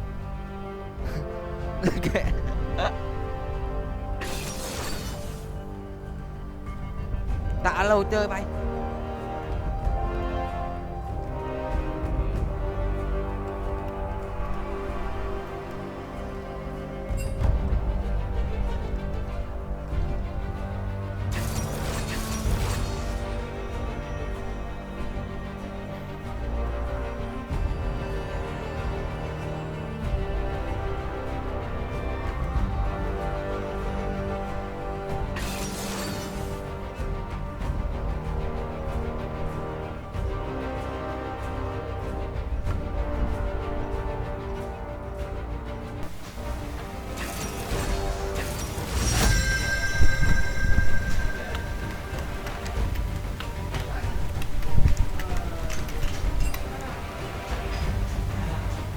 Đồ mát.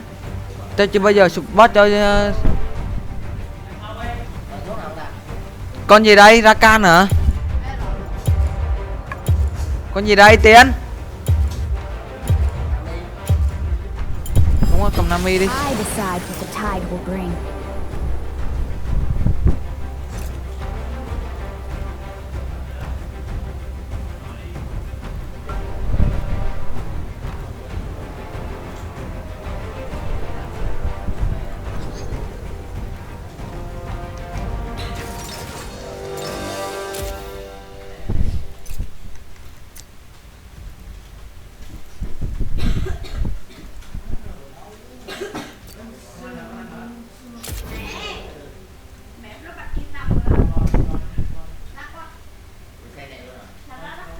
Mà ra hai support này.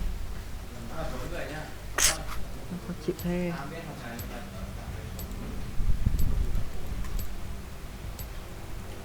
Tiếng cầm tay này Tiếng ơi. Hả?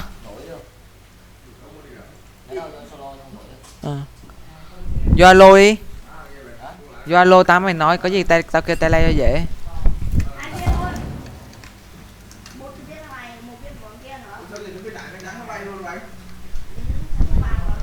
Mình ăn lê bước ăn nước gì cần tệ mình đừng buồn xa. Quy ra sau. Nhìn Quy ra sau. Nhóc Quy ra sau đi. Rồi kéo trước Quy.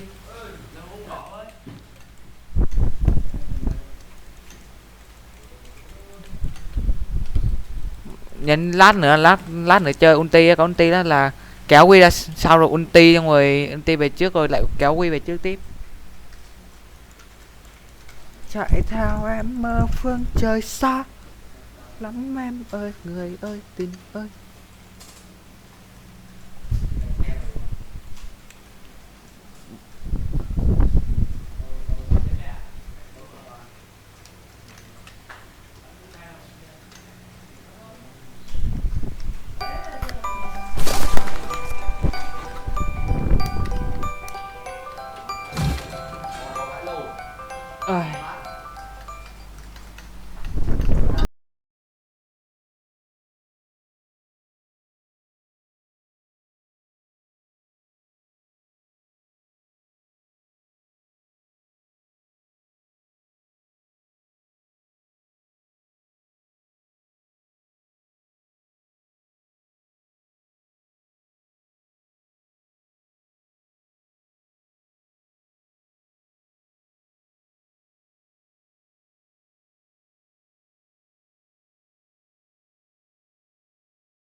anh và đi về một nơi xa, cầm tay anh và đến một nơi xa lạ. Ở nơi đây chỉ có anh và em mãi chung một bầu trời, mọi việc em cứ để anh lo.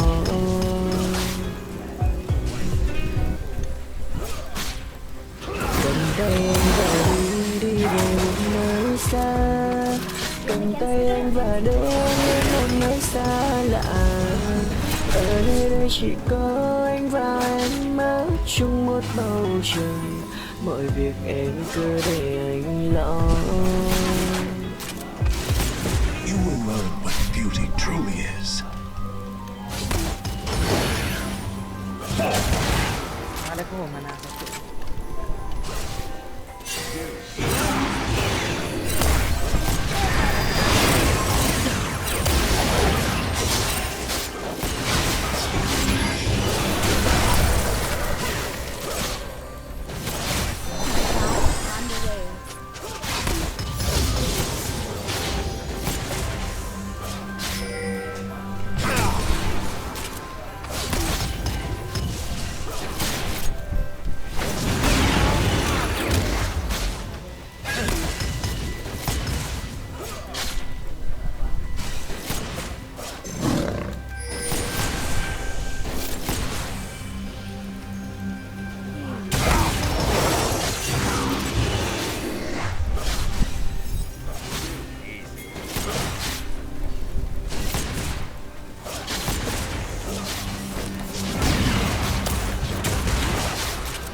Đủ má phóng phát giết luôn.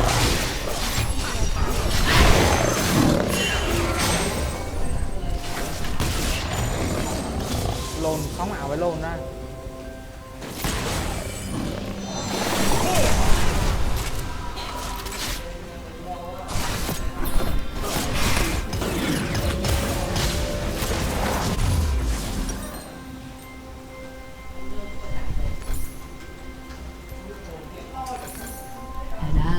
Been slain. Quit flopping around.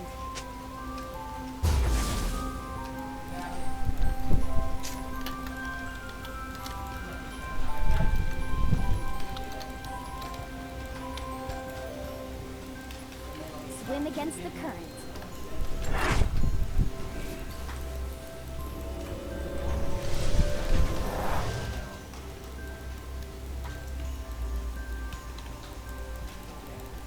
Still hear the sound of the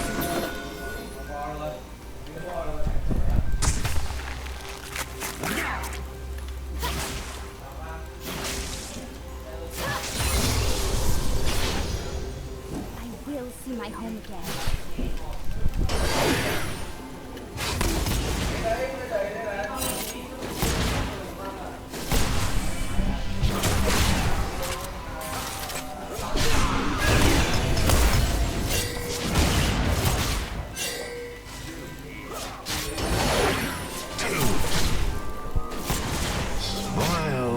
Everyone is watching. On the way.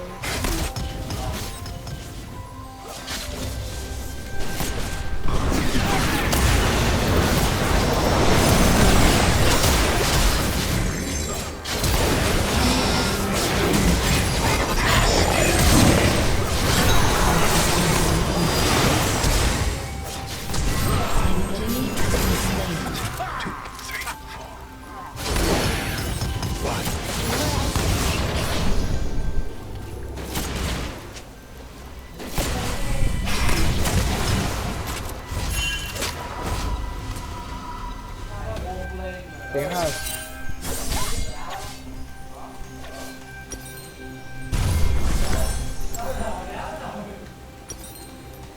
An ally has been slain.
à, một đập lửa đéo kịp. Mẹ ngồi bắn chán.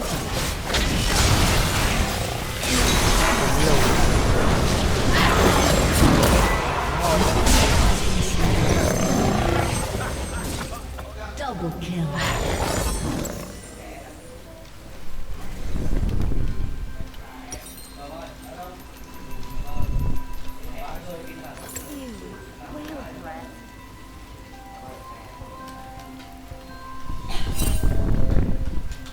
Time đây cắn để chờ.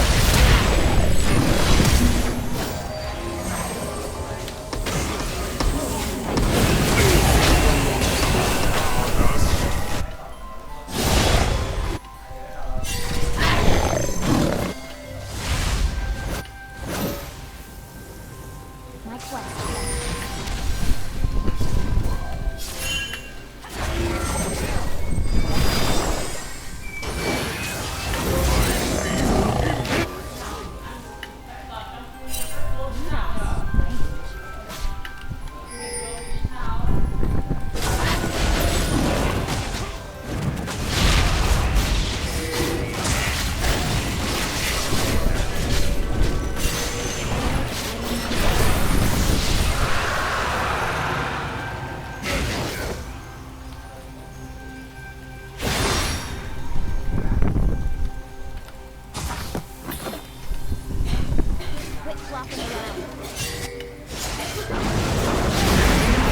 Lẩu nó đe đi cái đường.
Sure as the tide.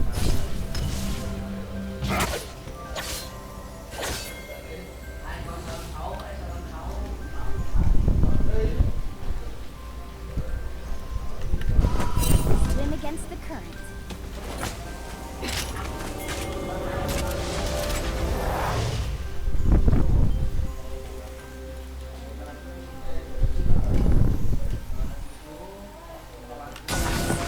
The song.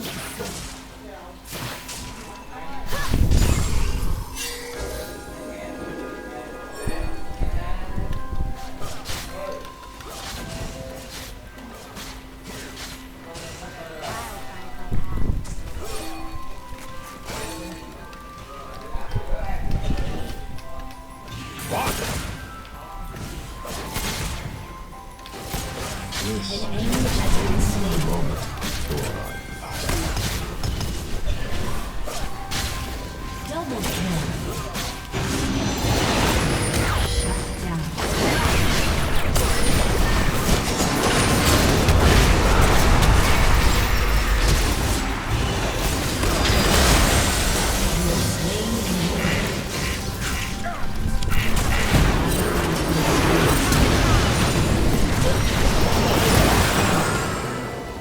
Quá dữ. Cầm bạn cái chị vô chơi sướng tiếng. Đồ quá. I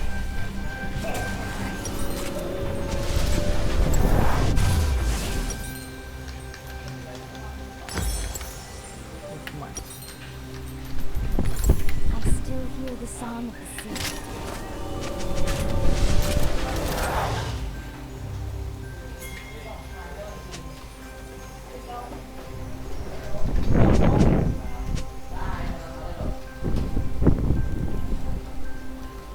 Nó đúng cầm bằng cái chỉ vô mẹ đi CB cùng cái chỉ được rồi. Cẩn thận. Swim against the current.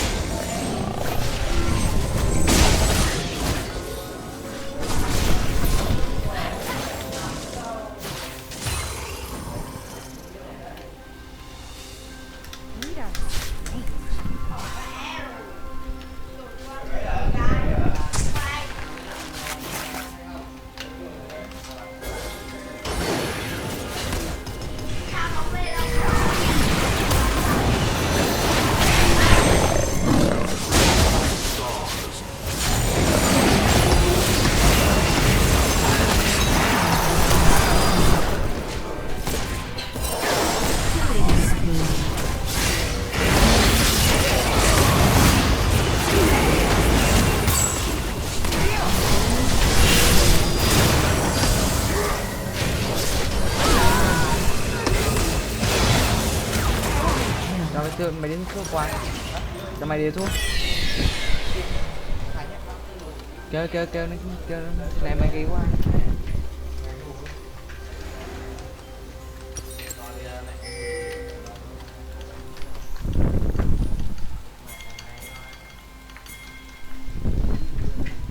An ally has been slain. We are all tied to the ocean.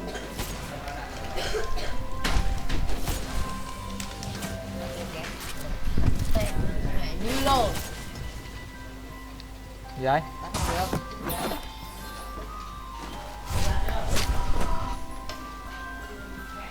My quest back. Cái này. Sao bữa nay không đánh được hả? Đánh xuất ra mà đánh được hả?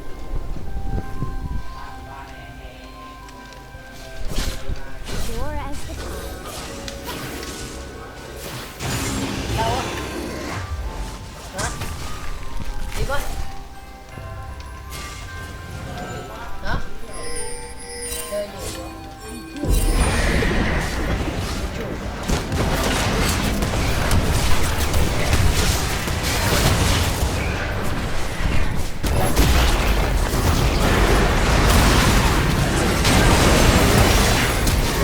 Má cầm lắc.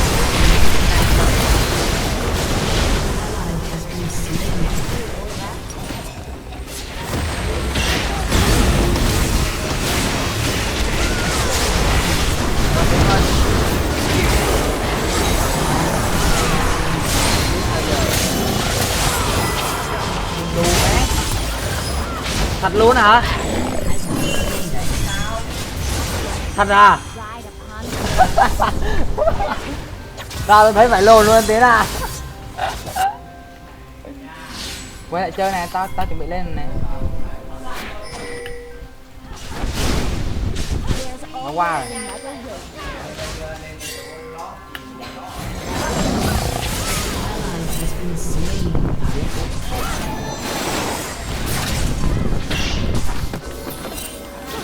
Mắt mắt đứng đây này.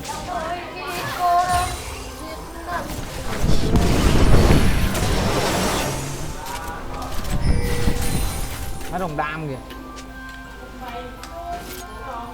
Dành tay le, chuẩn bị đồng đam Tiến ơi.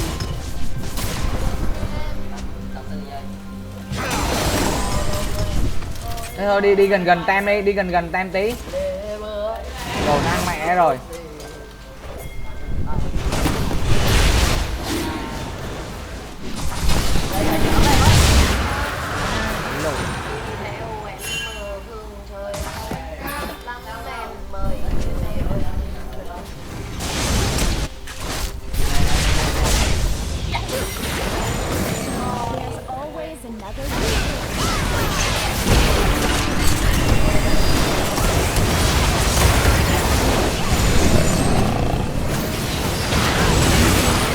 Rồi vãi lồn, anh búp thế này mà sao không hay. Thôi chạy, lấy mít luôn.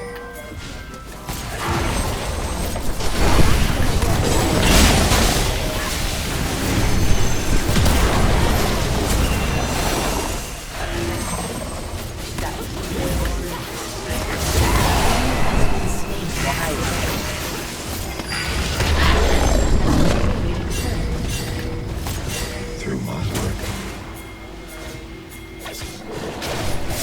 Tiếng là tem vòng qua Tiếng ơi.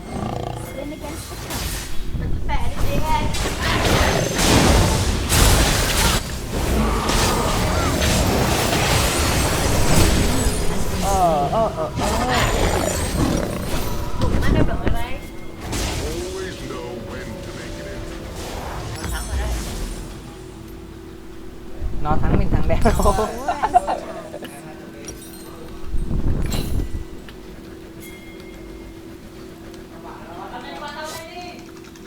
Trời ơi nó mạnh.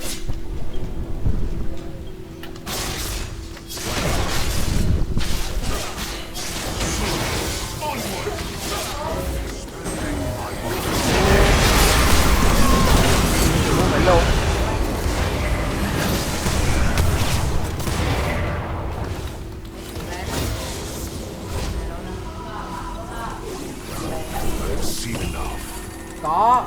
lên luôn. Your team has destroyed a turret.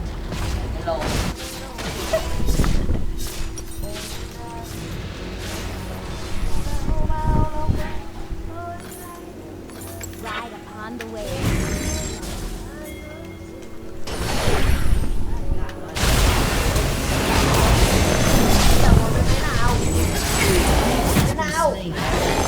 Bên nào?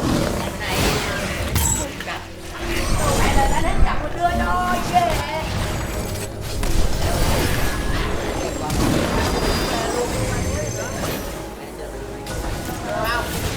Sao mấy mình chơi được bây giờ sao?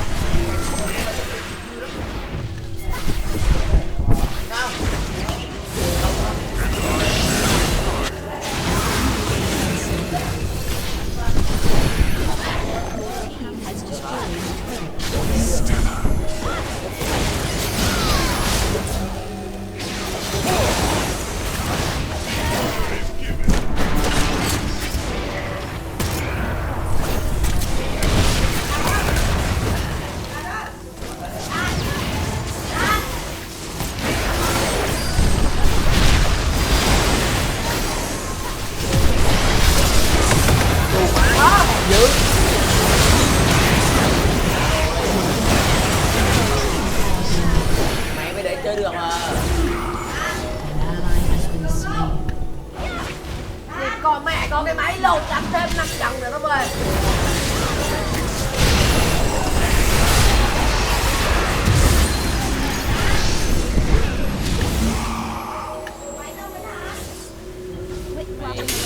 Tao rồi. Down. Cái này đây đứng đây anh canh cái này rồi.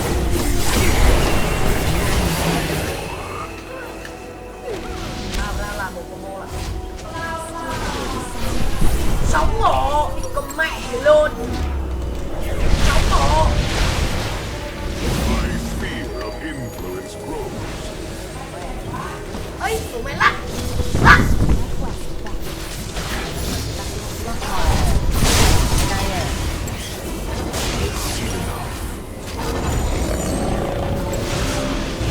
Tiền 20 ơi. Lồ tiền Thôi mượn gì nghỉ đi mà. Tụi mày tài khoản này. mới nạp mà. Không. Không, thì tắt mày nếu được nè, không? Ăn suất. Còn quá ngầu rồi. Để tao ra tao làm một combo này. Rồi chứ nữa. Mày định làm flash. Them away.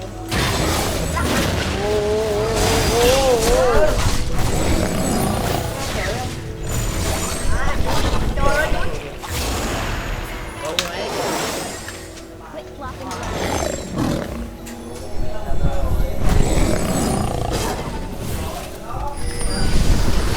Má cáo rồi. Has destroyed a turret.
bộ 5 trăm á.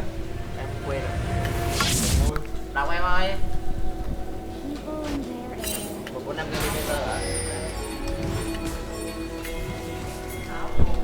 Mật khẩu Phong 145 center hả? Ôi Khẩu à. Swim against Sớm.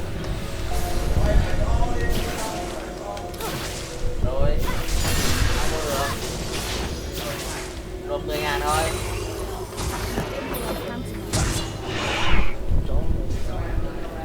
chục đi, nhà chơi cho được. Ôi mua xì cho con.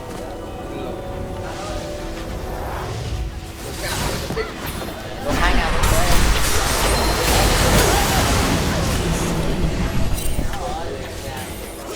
Ê mấy đi một em chơi hay không?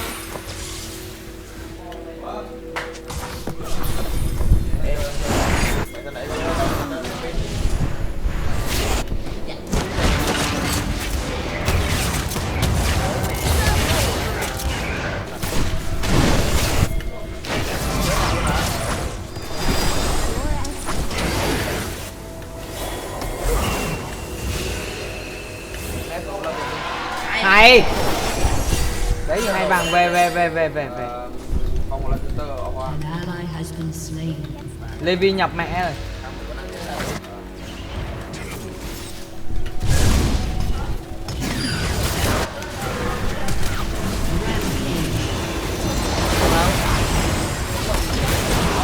Hay quá.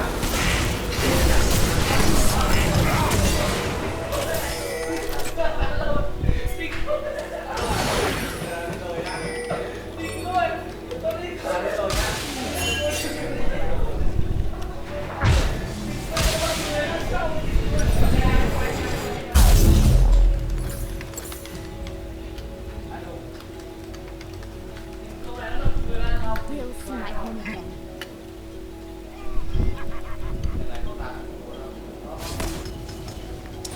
Đủ đồ chơi này Tiến ơi.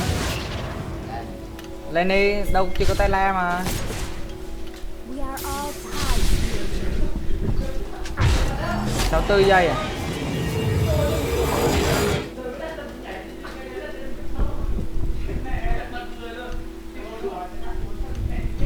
Quit flopping around.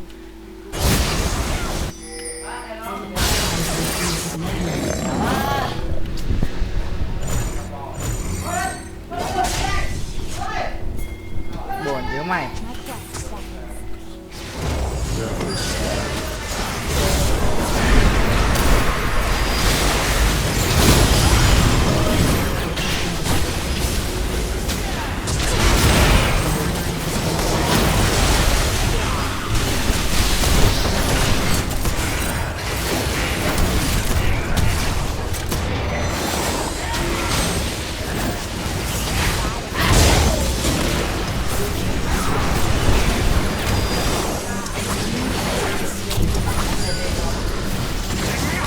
Levi nhập rồi mà nói mà. Đánh.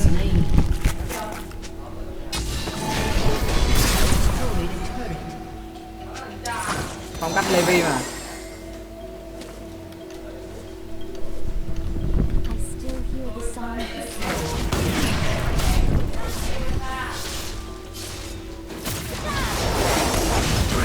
Ai mà ròn để làm được chặt gì hết nè. There's always another way.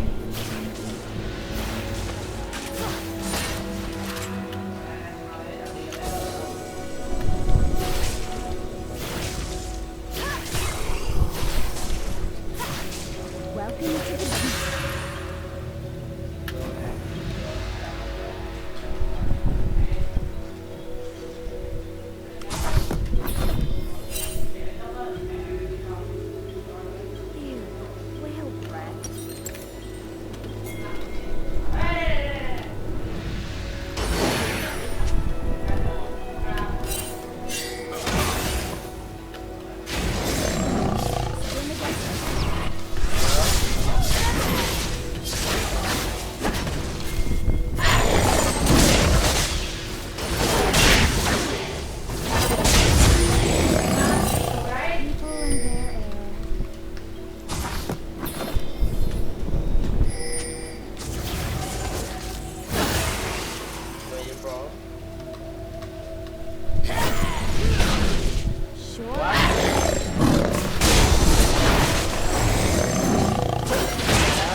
tem này Tiến ơi.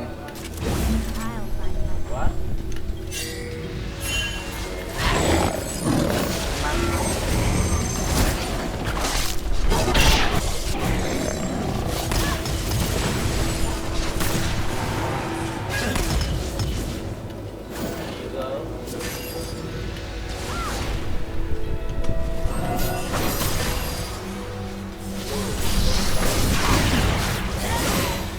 People are camping.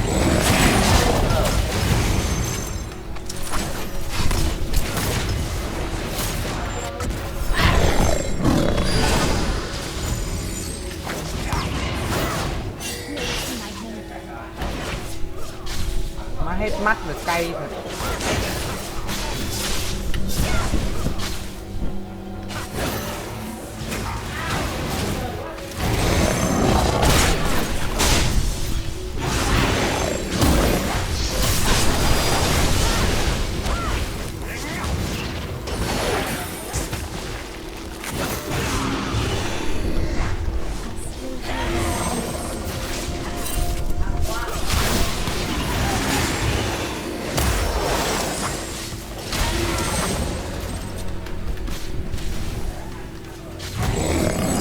Quit flopping around.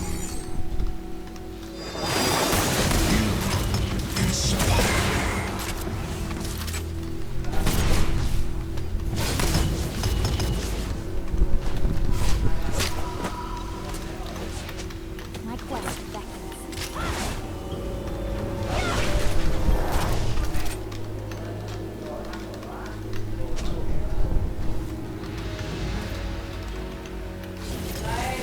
Rise on the wave.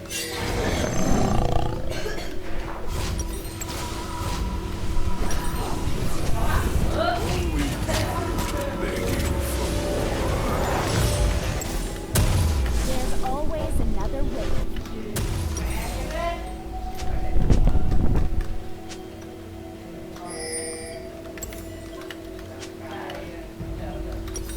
What? Okay, thanks. People are camping.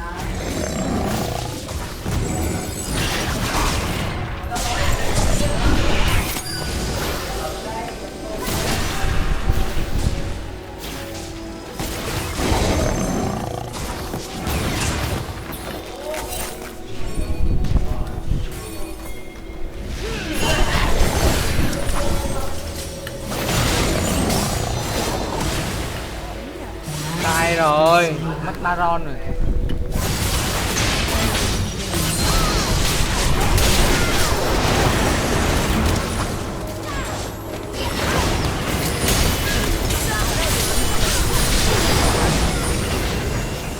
Baron đang Baron á. Mày làm thế.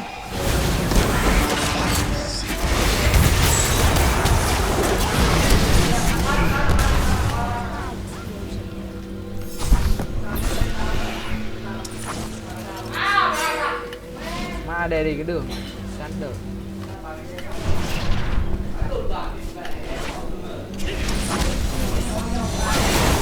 Đủ.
Haste.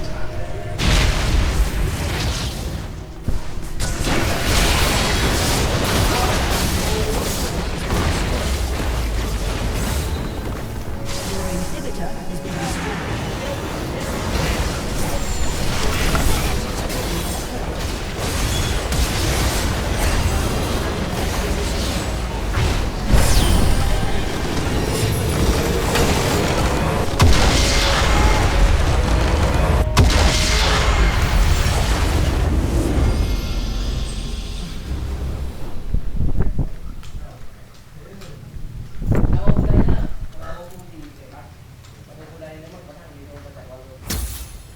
Thắng trận thua trận quá cha, cay.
Who dares defy my will?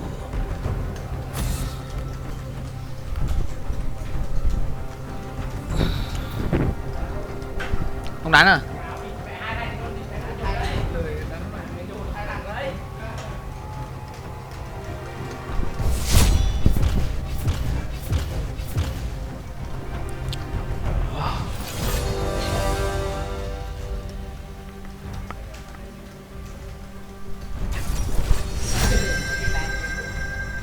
Hả?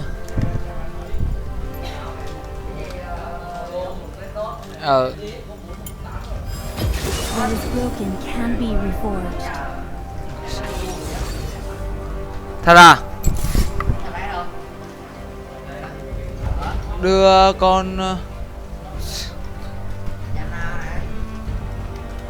có Nami không?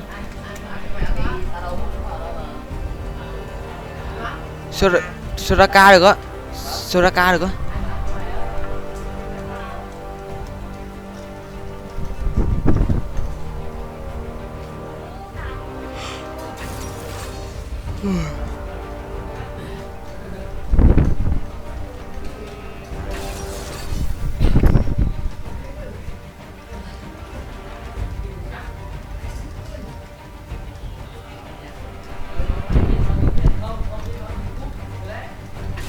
Từ xem support nó gì cầm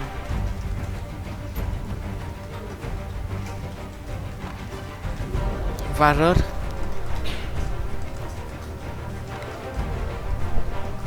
Có Rakan không mày? Mẹ chán đời mày thế.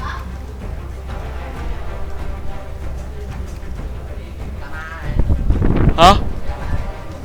Cầm Thread rồi. Thread chắc cầm Soraka. Let me guide you.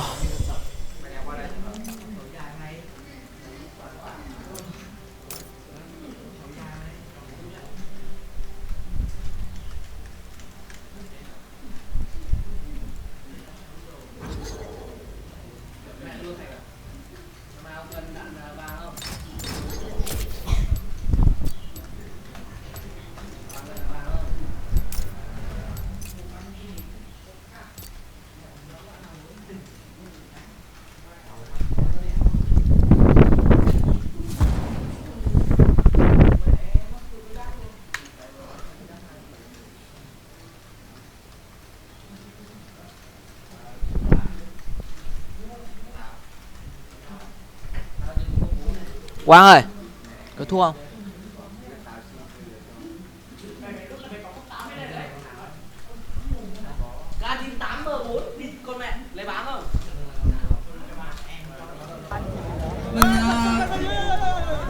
Nếu như mọi người biết thì mình có rất là nhiều fan và cũng có rất là nhiều người ghét mình, và mình không thể nào mà chịu lòng hết tất cả. Mình cũng không có thể đứng ở đây và giả bộ để nói cho mọi người biết là mình là một con người hoàn hảo. Đẹp tiếng. Mình có những khoảnh khắc, có những điều mình làm Vô tem đẹp không? mình không có tự hào cho lắm. Và cái mà mọi người có thể thấy là khi mà mình chỉnh chu và hoàn hảo và đứng dưới một cái ánh đèn để đưa ra cho mọi người thấy thôi. Nhưng mà có những thứ ở trong cuộc đời mình phải đối diện với nó. Thì bài nhạc này mình muốn dùng để dedicate cho những người đó. Yeah.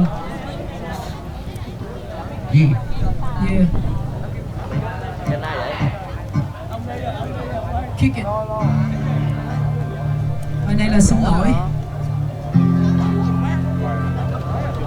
Xanh nó banh ở đây vô tay rồi. Mình có rất là nhiều nỗi sợ, nhưng mà nỗi sợ của mình nhiều nhất á là tất cả mọi người ở đây. Nhiều khi mình muốn nói tất cả những gì mà mình muốn nói nhưng mình không thể nói, nhưng mà đồng thời thì mình vẫn muốn để cho các bạn tới đây để được một show diễn thật tốt. Và câu chuyện bắt đầu từ ở một nơi mà không một ai biết nào, là một thằng nhóc tâm nhiều tâm sự trầm lặng lấy giấy viết vào. Rất nhiều người khuyên từ người đi trước, phần lớn kêu nó bỏ cuộc. Là một bầu thai không ai muốn có nhưng không nỡ lòng bỏ được. Và giờ thì tao đã đứng trên sân khấu ở dưới họ, là lý trí nhất lòng tự cao, là đồng tình đích nó vẫn còn. Và chỉ chọn ra từng trước, ngại như bản thân không sợ đường khó, chỉ có sợ là chọn đường sai. Nên nếu mày đưa tao câu mất thì tao trả lại một buổi biểu diễn mà mày không thể quên. Cho những người đã bên khi tao gặp trở ngại, thứ lỗi tao không thể kể tên. Cho những người mà tao đã bỏ lại, sao thứ lỗi thì không thể kể bên. Những con tim mà tao đã phá vỡ, tao xin lỗi vì sẽ không thể đến. Bởi vì tao lớn từ nơi như vậy, không thể tệ bạc với người yêu ta. Và khi gục ngã thì chỉ đứng dậy bước tiếp và không kéo ca. Tao không tin vào thần thánh, nhưng tin quả báo tìm kẻ cường đánh. Cho đến khi đó, khi tao cầm mic là khi tao bay mà không cần cánh. Sing it. Từ thơ mà tao có, mỗi lời mà tao viết ở đâu đằng sau đó mỗi đêm những ác.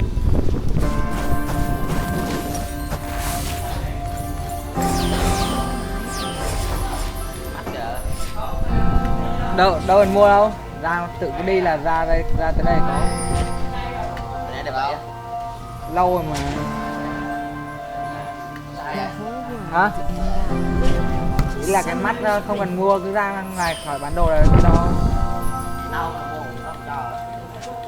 Nhưng mà nếu mày về bán thì Và câu chuyện bắt đầu từ ở một nơi mà không một ai biết. Là một thằng nhóc mang nhiều tâm sự trầm lặng lấy giấy viết. Rất nhiều lời khuyên từ người đi trước, phần lớn kêu nó bỏ cuộc. Là một bầu thai không ai muốn có nhưng không nỡ lòng bỏ được. Và giờ thì tao đã đứng trên sân khấu ở dưới họ, lý trí nhắc lòng tự cao, là đường tới đích nó vẫn còn xa. Mọi người thì hay dòm ngó và chỉ trỏ ra từng chướng ngại, nhưng bản thân không sợ đường khó, chỉ có sợ là chọn đường sai. Nên nếu mày đưa tao con mày thì tao trả lại một buổi biểu diễn mà mày không thể quên. Cho những người đã bên tao khi gặp trở ngại, thứ lỗi tao không thể kể tên. Có những người mà tao phải bỏ lại, xin thứ lỗi đã không thể kề bên. Những con tim mà tao đã phá vỡ, tao xin lỗi vì sẽ không thể nên. Bởi vì tao lớn từ nơi được dạy, không thể tệ bạc với người yêu ta. Và khi gục ngã thì chỉ đứng dậy bước tiếp và không kêu ca. Tao không tin vào thần thánh, nhưng tin quả báo tìm kẻ cưng đánh. Cho đến khi đó, khi tao cầm mic là khi tao bay mà không cần cánh. Sing it, sing it.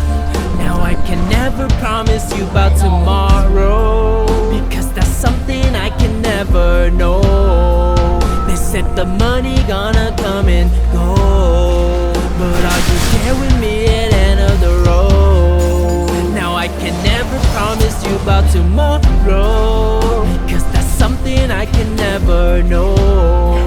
They said the money gonna come and go, but are you there with me at the end of the road? Nếu như tao rap đã không ai nghe, cho cho mày thấy hết và không bao che. Cho mày được biết tuổi thơ mà tao có, mỗi lời mà tao viết nỗi đau đằng sau đó. Mỗi đêm những ác mộng trở thành những tác động. Liệu rằng mày sẽ nhìn tao bằng con mắt khác, hay mày bác bỏ và nói ta không chất phát? Nếu thành công không đem ra so sánh, có lấy lại những người bạn tao đã mất mát. Nếu tao không xem âm nhạc là tất cả, thì cuộc đời tao sẽ không còn vất vả. Và nếu lời nói của tao không thực thà, thì những cố gắng kia họ có bất trả. Và nếu một ngày mày chợt nhận ra tao không hề giống những lời mày bật ca, và tao không bao giờ để cho ai biết được những bí mật như nhà ảo thuật gia. Tao xin lỗi vì tao không phải thành bảo mà mày muốn. Tao xin lỗi vì những ngày vui quá ít để có thể lấp đi những ngày buồn. Con xin lỗi vì con đã trưởng thành đi quá nhanh. Con xin lỗi nếu ba không thể tự hào về con người con trai mà đã thành. Anh xin lỗi, anh không làm như những lời mình đã hứa. Anh xin lỗi vì tất cả khoảnh khắc em phải lo lắng không biết anh về chưa. Nhưng mà anh lớn từ nơi được dạy không thể tệ bạc với người yêu ta. Và khi gục ngã thì chỉ đứng dậy bước tiếp mà không kêu ca. Anh không tin vào thần thánh, nhưng tin quả báo tìm kẻ cần đánh. Cho đến khi đó khi anh cầm mic là khi anh bay mà không cần cánh. Sing it. Now I can never promise you about tomorrow, because that's something I can never know. They said the money gonna come and go, but are you there with me at the end of the road? Now I can never promise you about tomorrow, because that's something I can never know. They said the money gonna come and go, but are you there with me at the end of the road?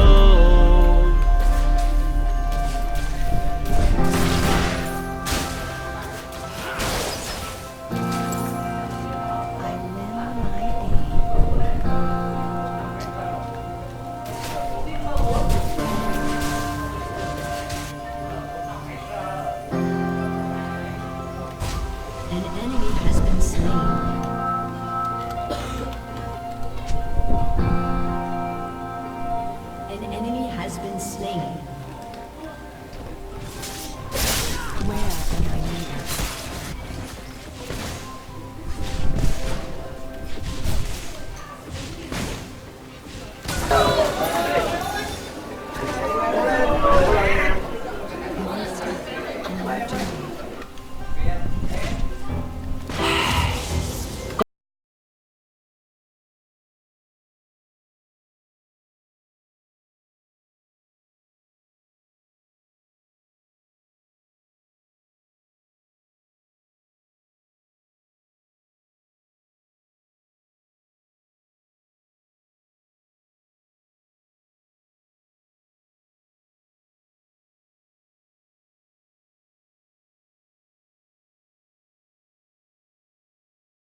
Dạ nó gạo còn béo hả?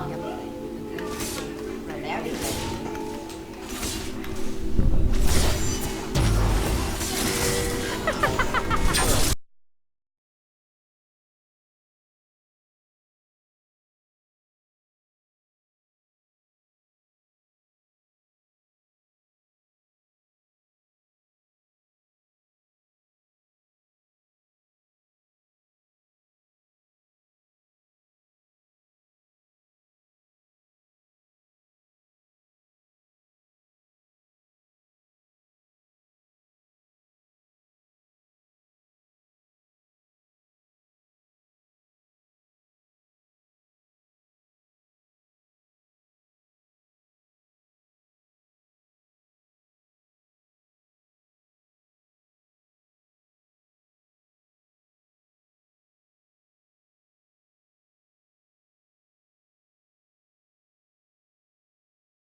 Maron. Đôi khi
Lồn thêm một trúng luôn á. Người ta đã chỉ bảo mày.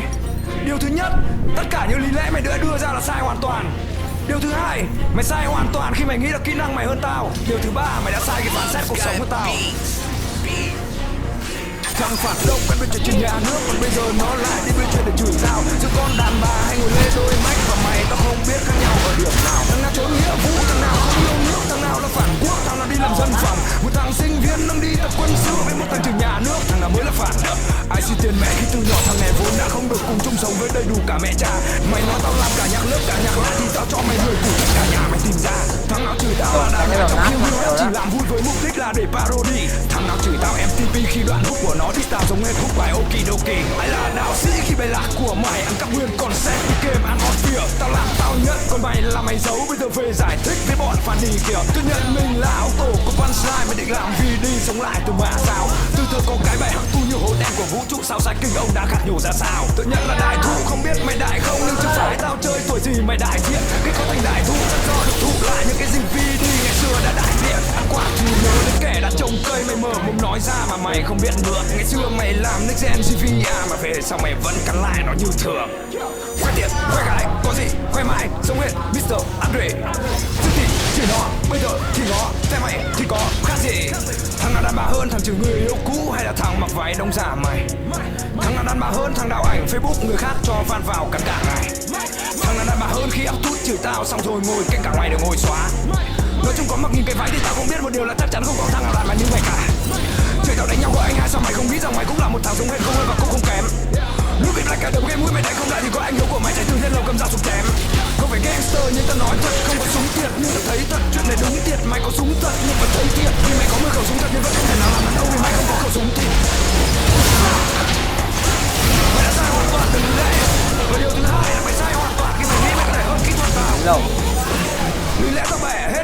đang tao vẽ trong verse này. Mày tự nhận mày là một cái hầm cầu, tao hỏi hầm cầu nào nó biết đi à hả mày? Tôi nhận mày là mà mẫu không có gì nghi ngờ, chắc chắn mày là một con đàn bà. Thế tao mặc váy xong rồi tao chụp ảnh, không phải là tao đang cosplay của mày à? Thằng bảo gay bị đánh ôm mặt không thút thít, bị gay như em bé bị sốt cần đút đít. Mày rap cái giọng đi họ biết thứ tính fake, bảo gay nên điện thoại bảo gay quanh sợ ếch. Phần mày chắc là mù nên thờ cho ăn cắp, fan đi gay giống như con cá trẻ con vì nó vẫn chưa mở mắt.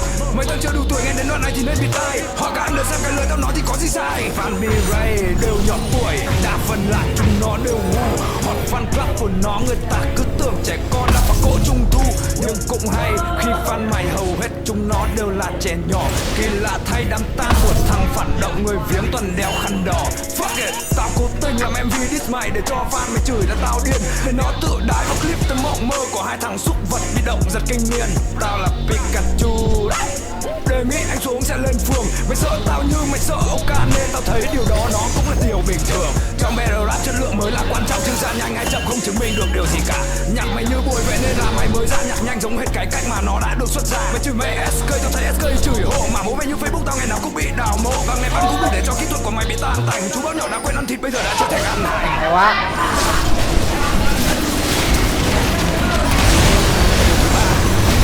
Là sai hoàn toàn để đánh giá về cách sống của tao, vì mày không có khả năng để đánh giá điều đó. Mày chỉ là một thằng Việt kiều Mỹ. Cách sống Hay, win luôn được rồi. Mày chỉ là một thằng Việt kiều làm sao hiểu được cuộc sống với xã hội. Ok mày giàu thì giàu thật, nhưng đừng nghĩ không có tiền là mày cười. Tao không giàu nhưng chẳng cười được, và tao vẫn đều đi gây giàu thật, nhưng đừng nghĩ mình to như trời. Tao tự kiếm bằng đôi bàn tay đủ nuôi con mày đến 18 tuổi. Mày mới bị đâm gãy một cái mũi, con vẫn nhẹ mà không có sao hết. Không tin tôi hỏi tôi vô tình nguy hiểm. Đông tao và ta sẽ rớt, tao không chỉ mày làm hạt đất. Tao sung khăn chứ chắc là mày view. Mày có sướng nhưng mày không dám bắn, thì mày cứ nghĩ như thế là mày siêu. Đời tao thì vẫn còn trẻ, nhưng tao sớm thì không biết đời. Từ cha tuổi mẹ mày cũng chỉ ngang với mấy ông anh ở ngoài xã hội. Giờ trẻ trâu thì nó nghe nhạc sáng, bộ đội tốt chào thì họ nghe nhạc vàng. Mình đi nhạc vàng thành cái chỗ cho cái bọn học sinh cấp 3 ngồi nghe xong rồi giảm. Được trên đó bao giờ hiểu được các cuộc sống của xã hội ở thật sự như thế nào. Nếu mày cần biết sự thật thì người fan mày có khả năng của sẽ có cảm sống nó ra sao. Để tao bắn. Đó là hoàn toàn về tao trong track diss. Mày biết đặt về cả cuộc đời tao, kỹ năng của tao và cách sống của tao. Mày đéo biết gì cả, mày nên đi mồ như là mấy thằng fan chó của mày vậy. Tụi kêu bay tránh xa để tao bắn.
Đâu á?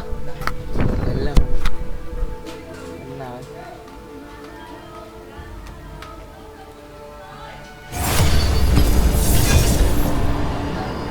Rồi.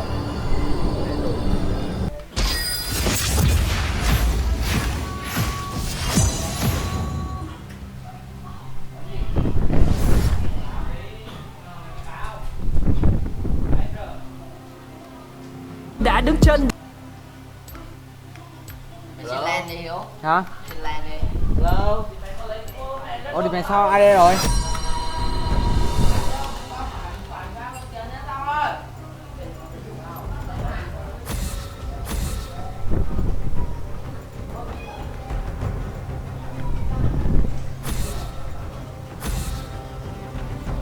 Ué. Português. Português.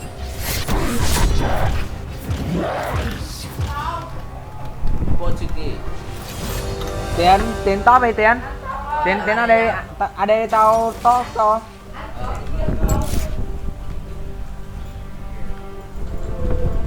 Đây.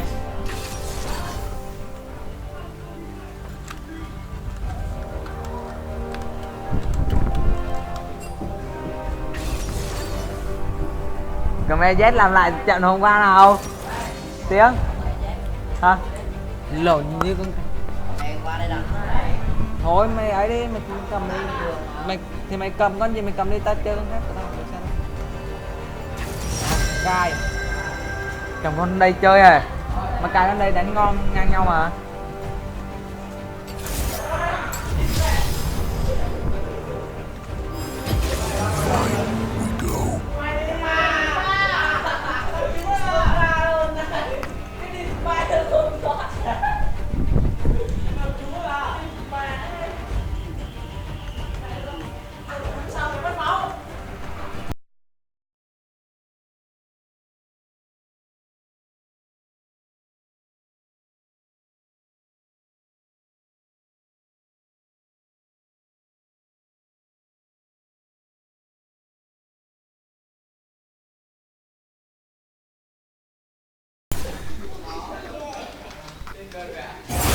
Ô vậy lộn.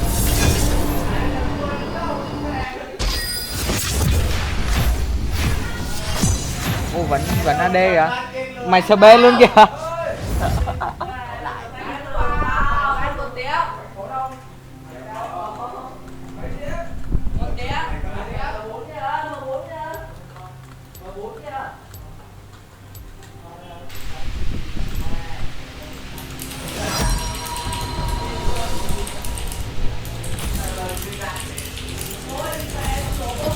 Who dares defy my will?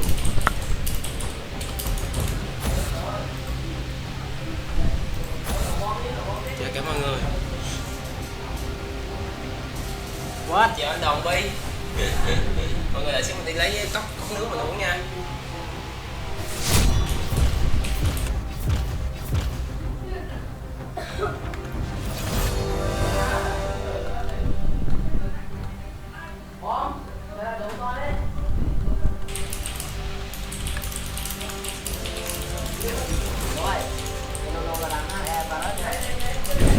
Sao cũng được. Mà tao thấy đánh. Dạ cảm ơn người. Đánh con Nami thấy đánh hay ngon hay hơn á.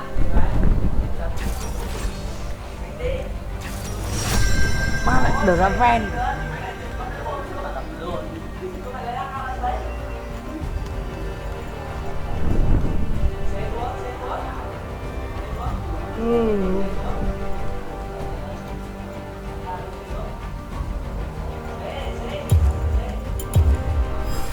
Pleased to meet you.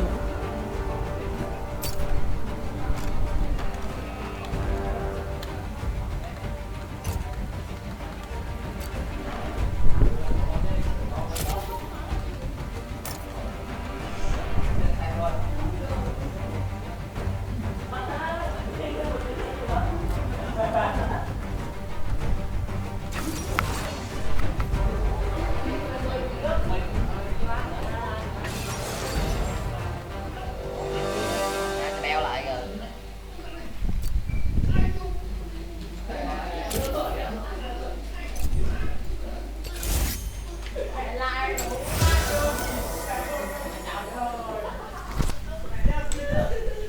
Alo. Địch mày đang đánh kim mày đang đâu? Mày đi tới nhà hàng bia tao chở.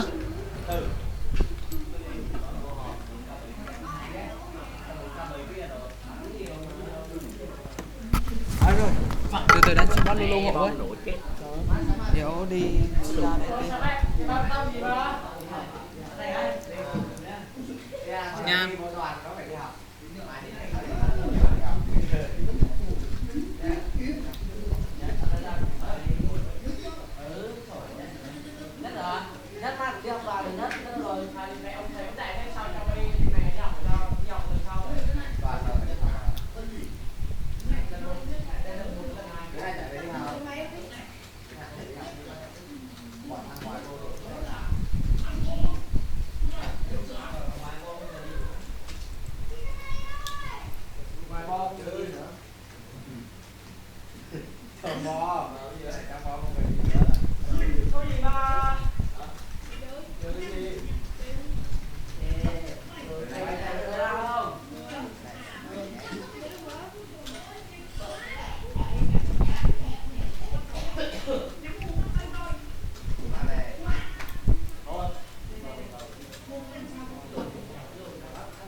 To Summoner's Rift.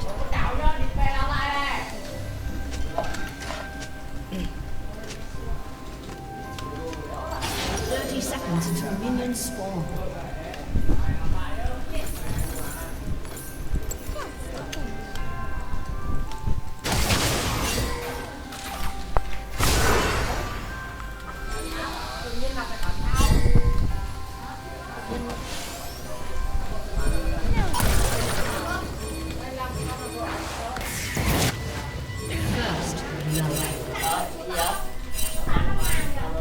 Minions have spawned.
mẹ xe là sao mày?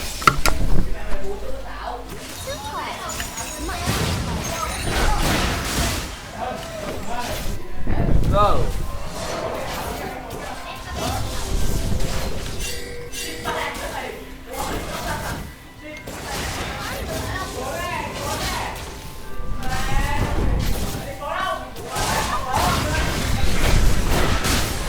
Vì AD nó bị spot đồ gì?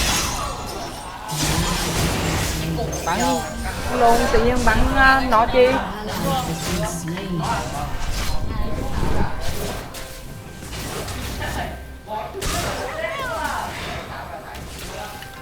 Tự nhiên gọi đó mày vô trụng mà mày bắn nó chi cho mất máu vậy?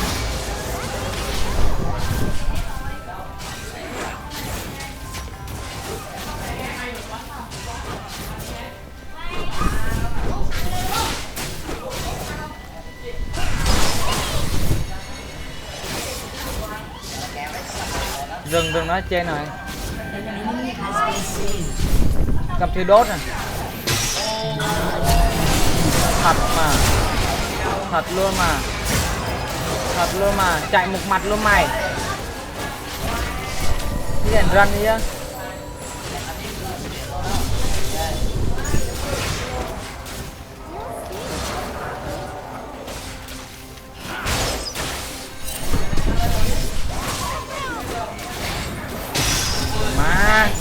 Mà canh đam mất cái xe là mày chết của đó, mày chết rồi đó. Canh đam được nhưng mà canh dở ấy.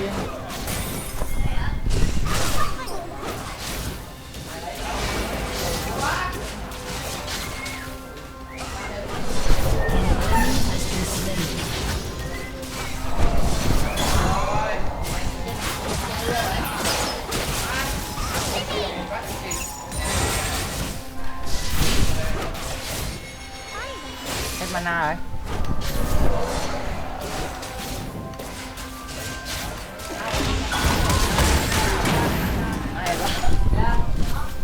Mày run ra TAD mày run ra mày đúng á. Mày tao biết trước mà không mày giết sao?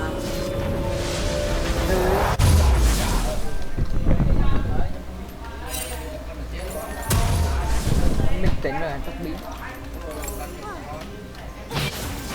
Mất 2 beo mẹ rồi.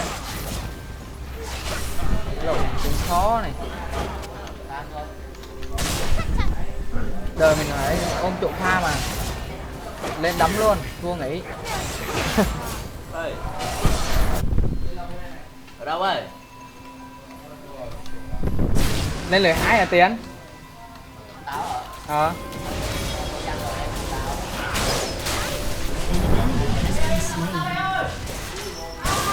Nam hả? Trung Quốc mà sao biết nói tiếng Việt Nam?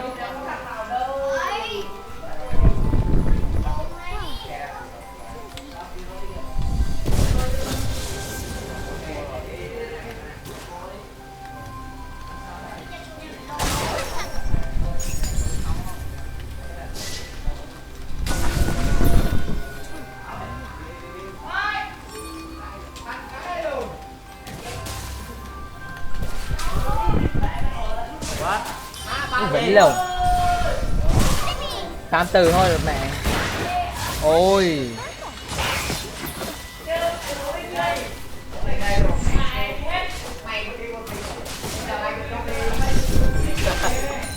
Thôi. Ok, được rồi.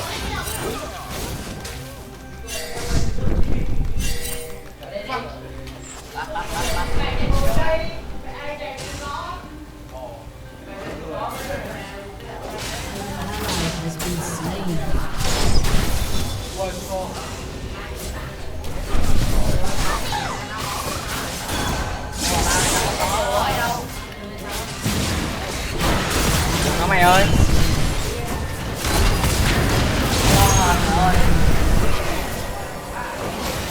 Xài quá.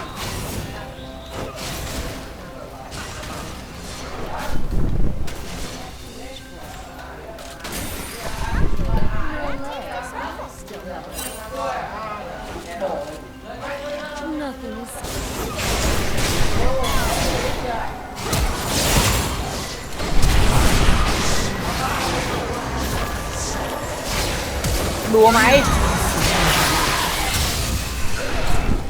An enemy has been slain.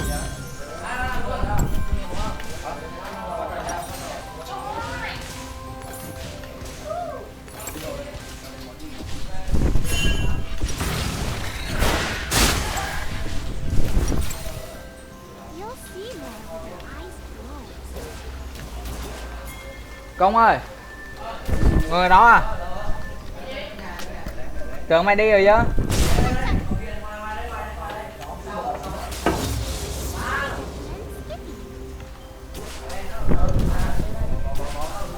Không. Không biết.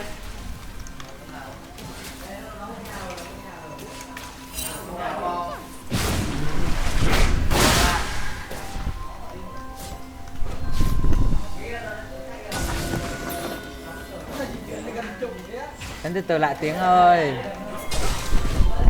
Bắn luôn.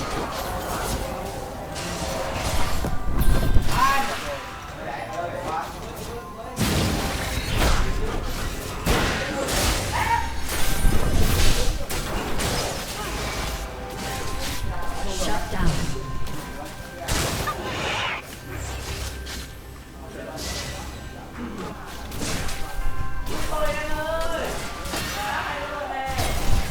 Gì? Sao? Ở đây nè, bên đây nè, chết chưa? Làm đi, không có support nó sợ gì. Rừng mình đây luôn rồi. Chết chưa? Chết à? Ok. Oh, fuck. Help me, cứu, lên lên. Thôi chết rồi. Bắn được không?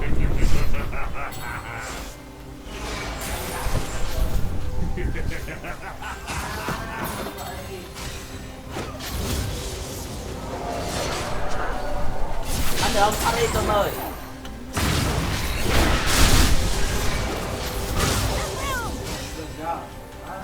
Bắn được không? Bắn đây để tôi mời. Nó kéo luôn rồi đó.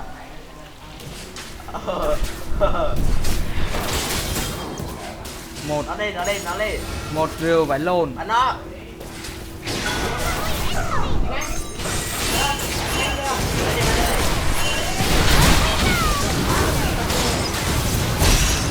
Ôi ôi.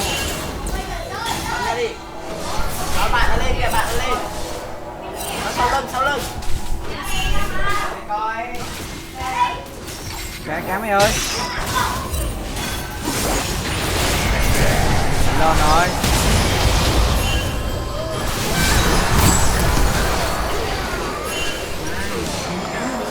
Đánh lộn vứt ulti luôn. Cay. An ally has been slain.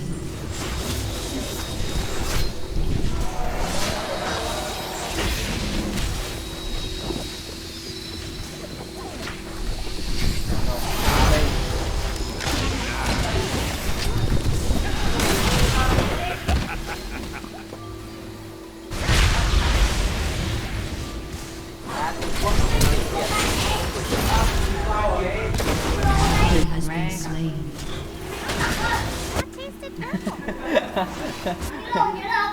Không phải tao đi.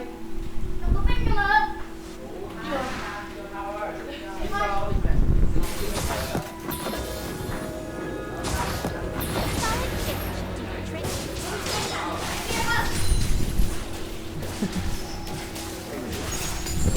Mấy thanh niên.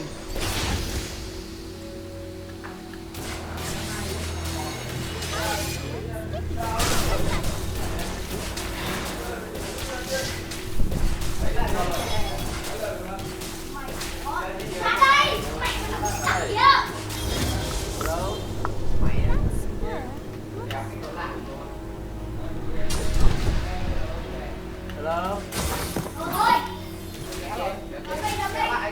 Hello.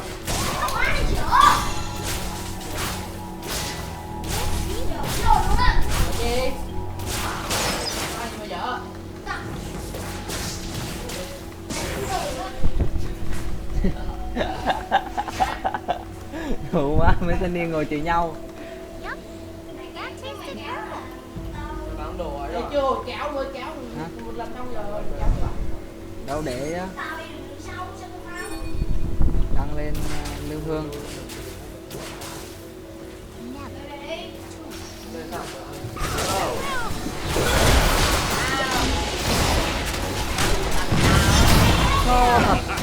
Rồi tôi thấy mẹ rồi.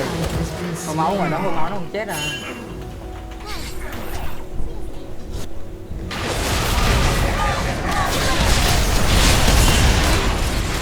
Mẹ rồi. Đâu? Đâu? Cái lục mẹ tan.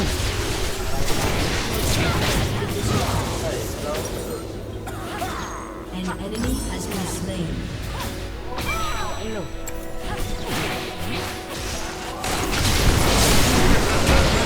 Killing spree. Your team has destroyed a turret. Càng nát boss luôn. Phát lửa. Your turret has been destroyed. Nó cam vậy mà cả mấy len tiền được mẹ phế quá.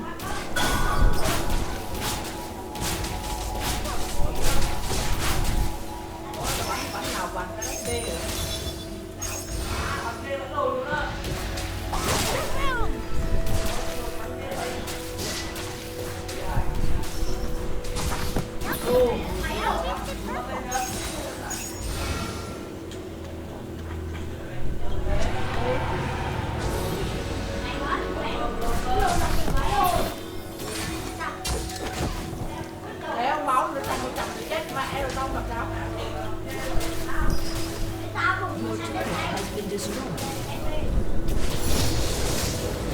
Enemy rampage.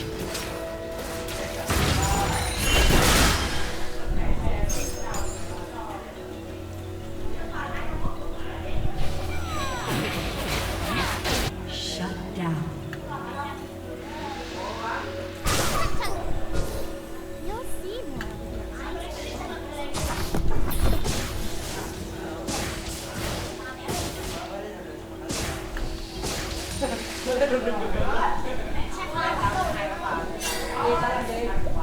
Tụi bao nó xuống tiếng rồi.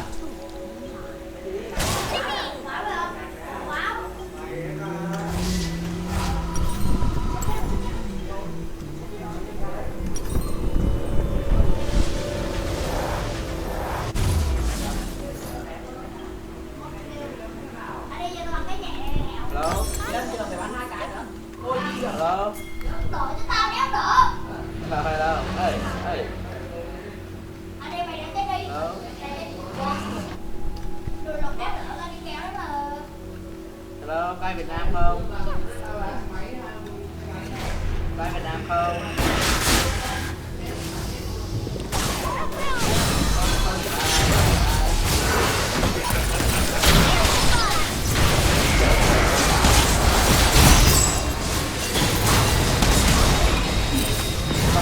Bắn lồn.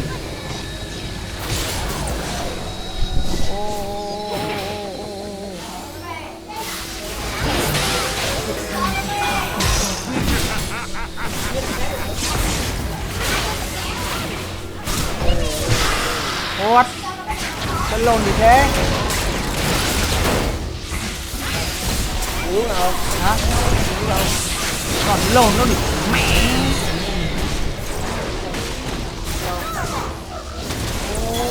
Em đùa. Tiến ơi Tiến, ta hiểu lý do thằng mít mình thua kèo rồi đấy. Sao?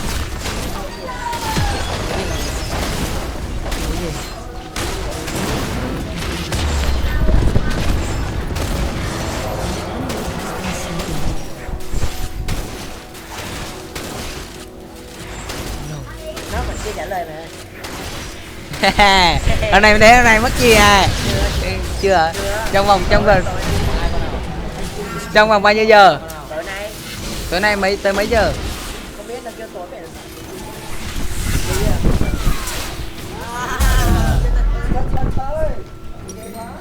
Thôi cha.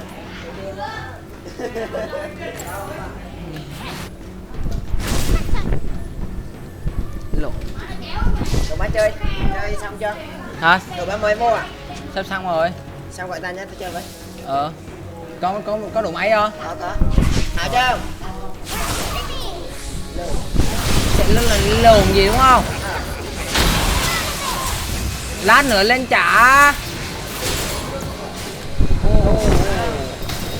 Oh no.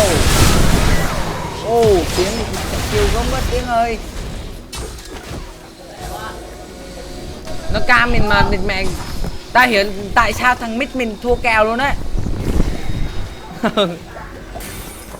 Nãy mà thấy pha ảnh ulti không? Đứng địt mẹ đứng tầm mấy chục mét anh còn ulti được.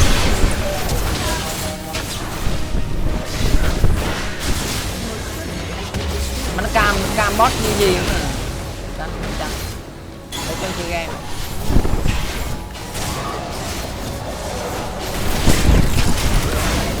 Cái con mẹ đó.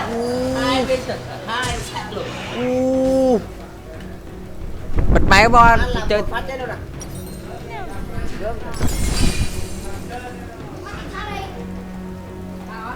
Bật máy mày. Bật máy qua ngồi tí từ tao qua. Hả? Sao ngồi bên đây? Mày ngồi bên kia đi, lát cái gì qua mời. Oh no. Ôi địt mẹ bút đéo kịp thôi. Con heo đồ má mày sao quá. Wow, nó bắn 2 viên.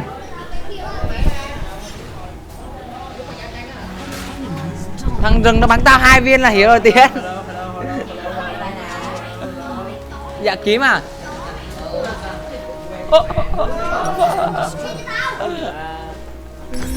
Lầu nó địt mẹ game này đánh sao nổi nữa. Xem chán.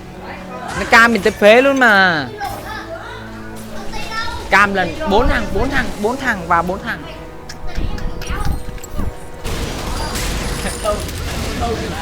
Hảo.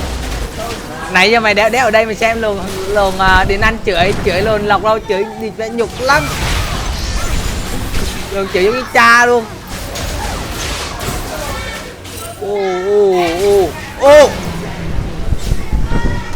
What? Bắn 3 viên mà 1 chưa quy. Quy an. Đang xuất ra tắt.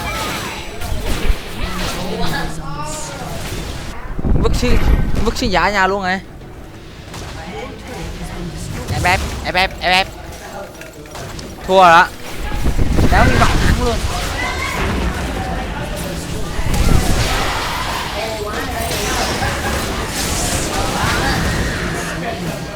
Nó bắn gớm thật luôn á. Bắn gớm quá. Chịu đéo nổi. 11. Nó cam bot mình địt mẹ gọi là phải lồn.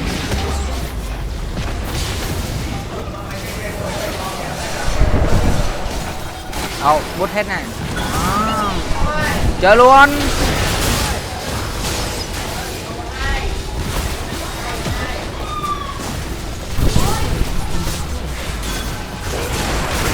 Bắn. Thằng đó là phải bắn. Còn hồi máu bắn. Giết cho được nó. Rồi sao được. Giết cho được nó thì thua không được. Giết thằng tôm nữa. Giết thằng lồn tóm thằng AD nó thật.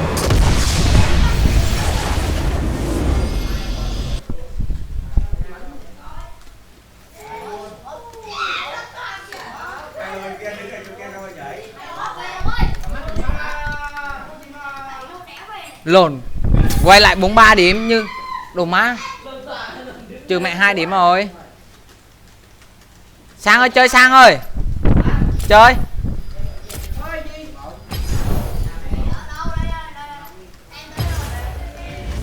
Đánh thương mày. Để mời không?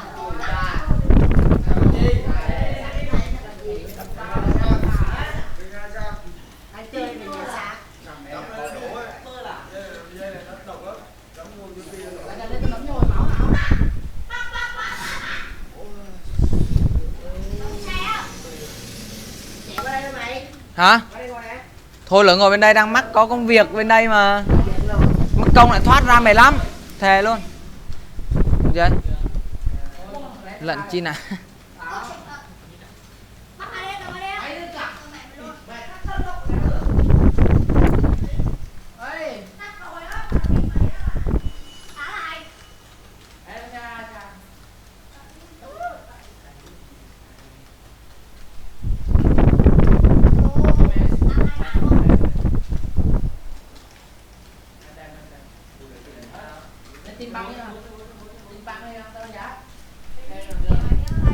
Tên gì Sang?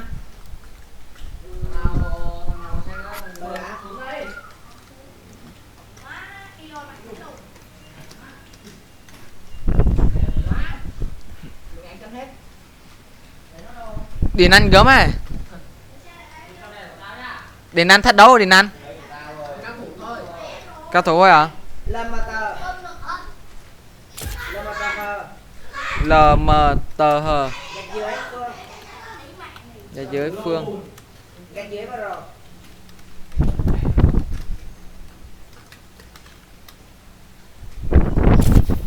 Thấy à?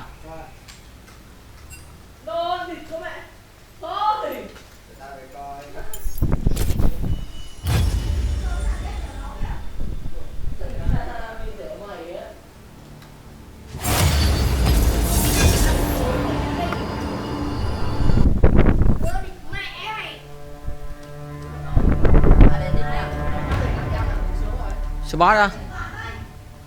Con gì đây ta? Đủ gớm à? Đến nay hôm nay thì tao support cho mày mà đi lên đi. Để tao support cho. Mày ở đây tao support không được. Mày ở đây đi. Mày khóa hả?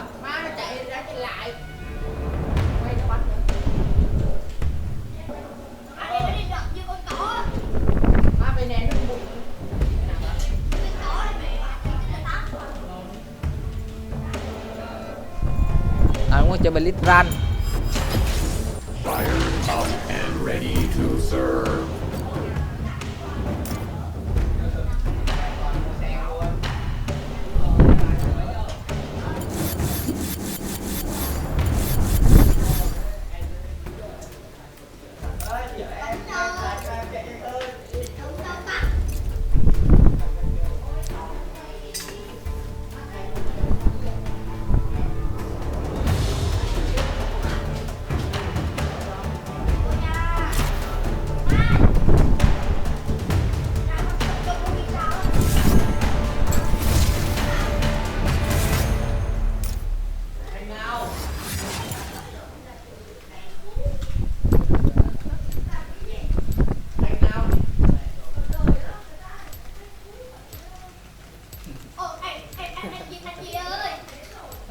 Sao á?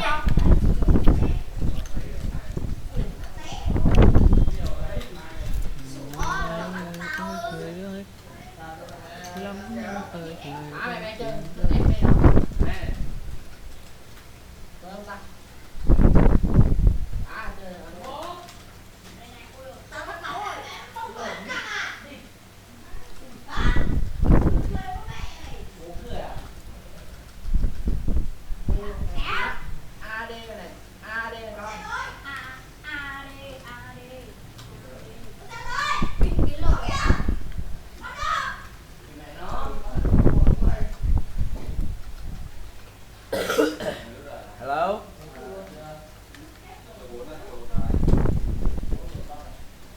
Hello. Cô từ đấy lên chị Mã bây giờ nghe chưa? Hello. Lâm Go. Tâm Như. Hello.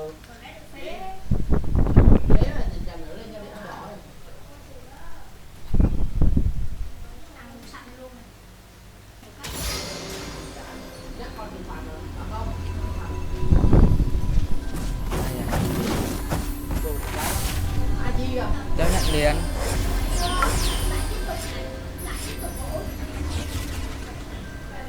Nhìn áo à? Nó nhìn áo thật á. Nào đấy? Welcome to Summoner's Rift.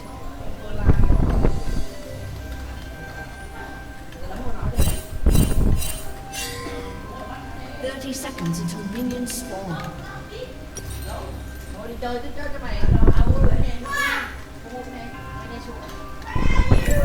rolling golem gathers no rust.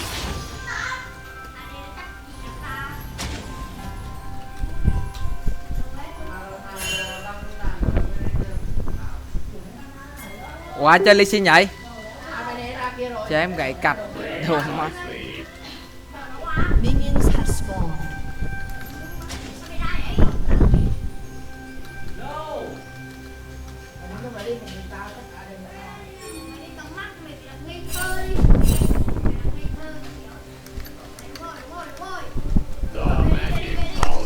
Sang ơi đừng có giúp. Kìa mẹ nó, đéo cần. Đừng có giúp, đừng giúp thằng rừng. Kìa mẹ nó, đéo quan tâm. Cho như mình không biết. Từ bên kia qua giết thằng Ly Sin này. Địt cụ mày bóp.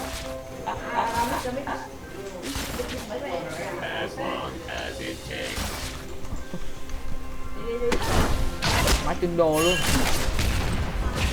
Bay luôn. Ôi dồi ôi.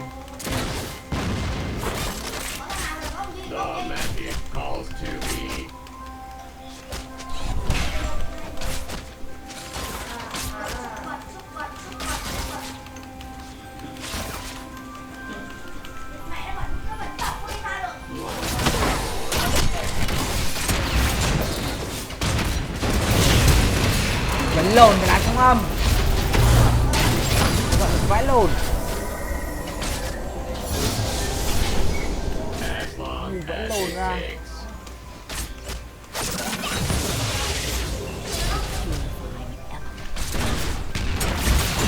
Ui mẹ xem mình rét được rồi.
Má rét. Chết rồi. Chết rồi. Đúng rồi, chơi luôn.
Ôi trời ơi. Ôi trời ơi. Ôi trời ơi. Ôi trời ơi. Ôi chết. Đéo mẹ. Cay này. An ally has been slain. Lên được tên trôn cho vui mà.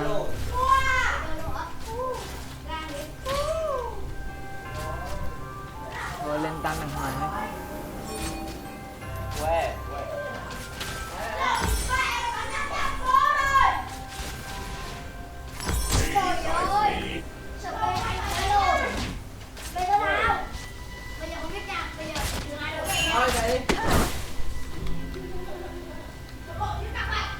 Tét đúng không Tiến? Tét à? Tét tướng à? Không test mà mới vô 01 rồi kìa. Thì ganh à? Ôi, lên lớp 6 mẹ rồi.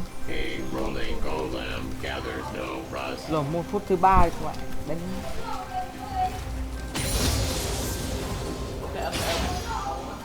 No, sorry, I'm sorry.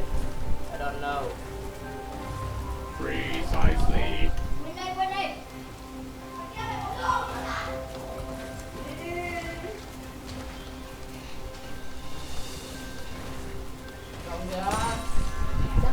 As long as it takes.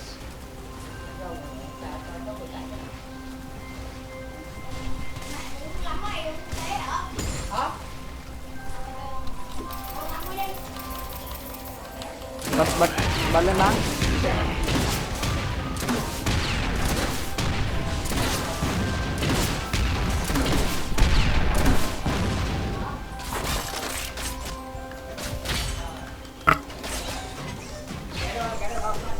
Không, tem liền, tem nó trâu lắm, đánh không được đâu.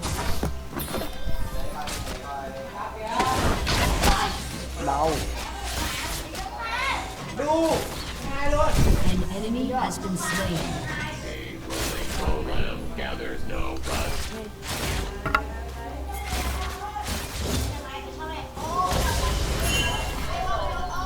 Ô, chạy thôi. Má lồn Ly Sin ganh mẹ đi.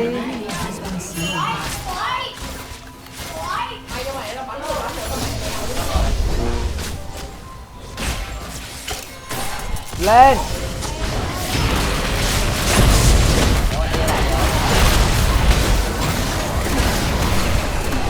Nó không âm mình chắn được.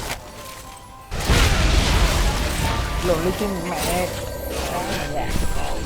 Vậy cặc cái boss gà thế. Ai đây đâu biết bắn đâu mà, ai đây không biết bắn đâu, ai đây đâu biết chơi gì. Vậy đây test mà.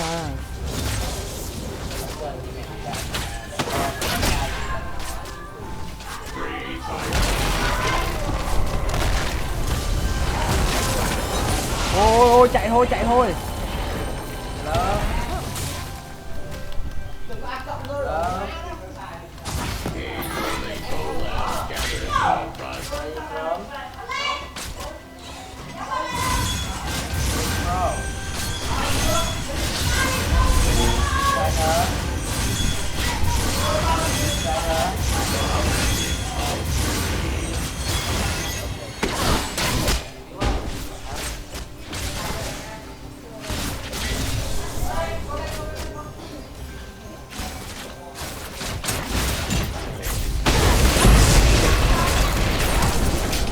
Thôi. Thế rồi.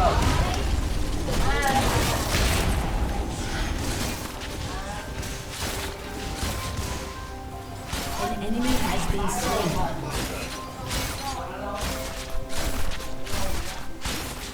Về. Về Lương Sang ơi. Về khỏi farm đi, về đi.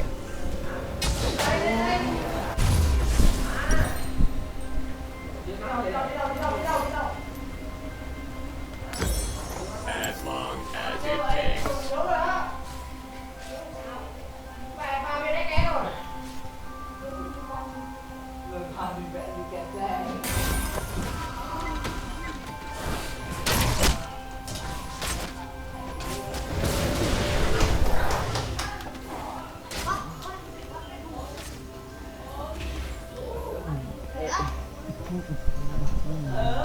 The magic calls to me.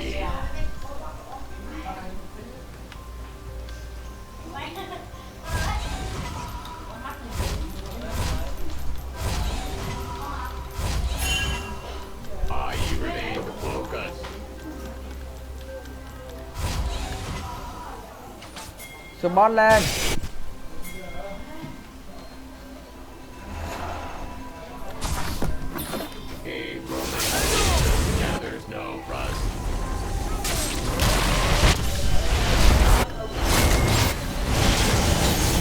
Này.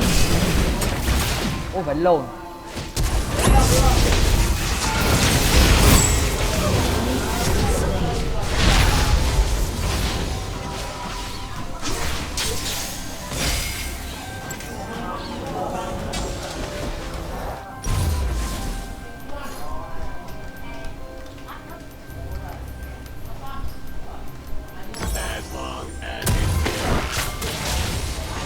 Sao sao?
Nó ép cao rồi kìa.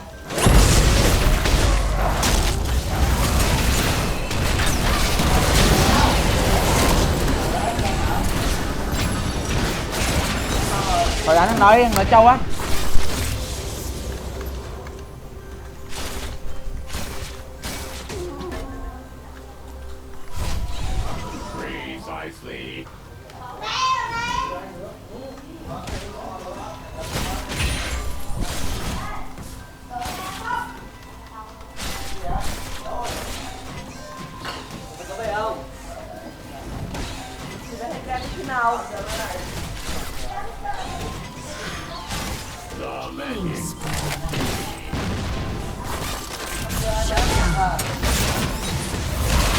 Gì mày ơi.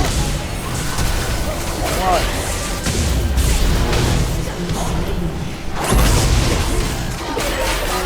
Ui giời ơi. Đen thật.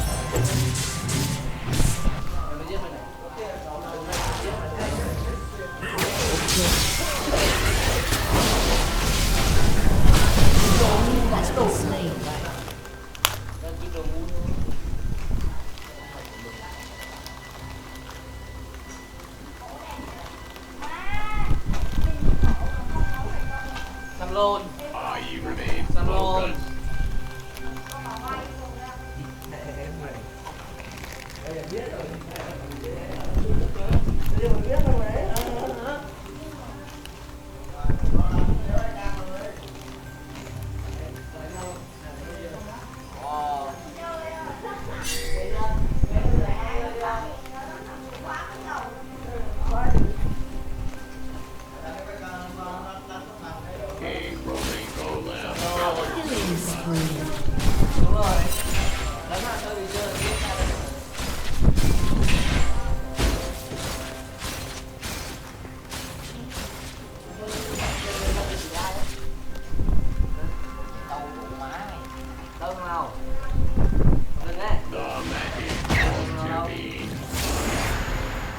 Đâu? Tên gì? Nó nào đâu?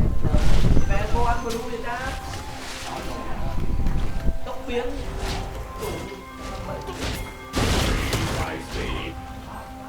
Anh đi Sang ơi. Sao không cho tiếng, nó cho AD nè. Tao không, tao không giúp rừng nữa mà nó vẫn cho mày.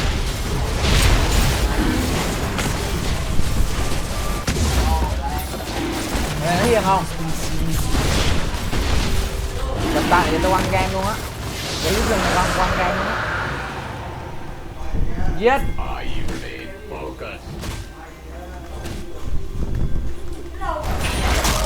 Ra đây nó FK mẹ rồi.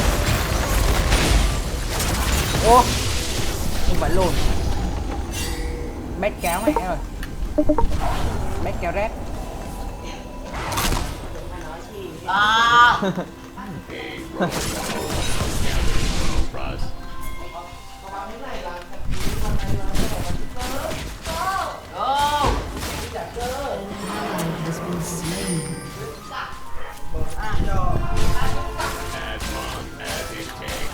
Bàn phím nhưng mà tắt cắp lóc không được mà đòi bàn phím cơ. Anh Victor là không được rồi, còn anh Victor. Bàn phím cơ thôi nã thế thôi. Một cuộc chơi cho vui. Wow, hey. Hey man. Yeah. What? Hey man. Ôi. Đây. Đây tao cố. Đó về được rồi đó. Ô đủ quá, mình đấy.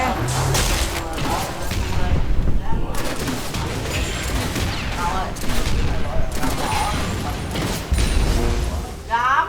Nhiều quá. Đánh nhau hả? To quá rồi. Đúng là mày nó lên tiếng. Quá nhà nó có tiền uống sữa nó to rồi. Năm tư rồi. Mà mình cười như ke vậy. Cắp lóc mà không được. Mua lụt, đâu có tiền là mua hết lụt rồi. Em chơi vậy.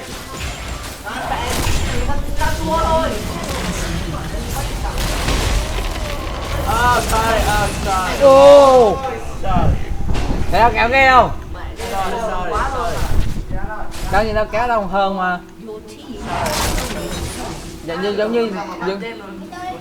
tao kéo giống như mấy tát tướng á.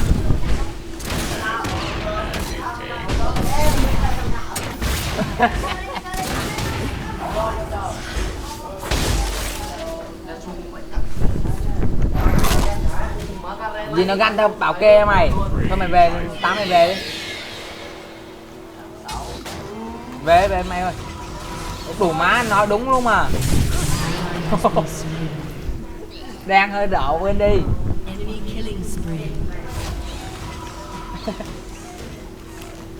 Bị lồ không?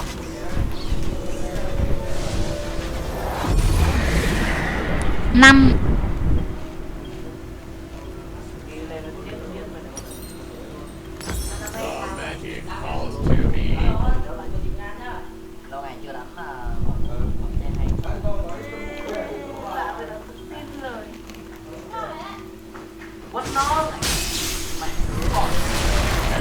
Em mà nào rồi chơi luôn. Ô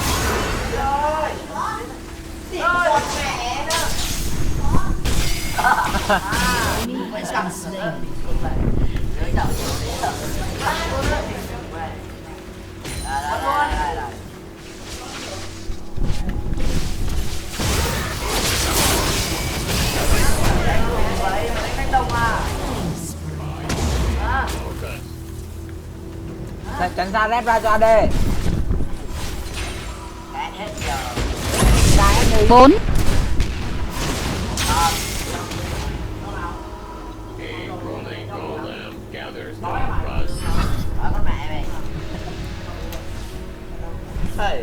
Có. Của tao ở đâu? Tao ăn chưa hết bì rồi. Luôn à? Tao nhìn thằng ấy tao đâu thấy chú ý.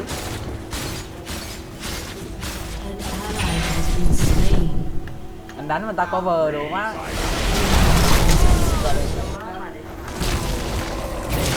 Chết mẹ rồi. Giết luôn.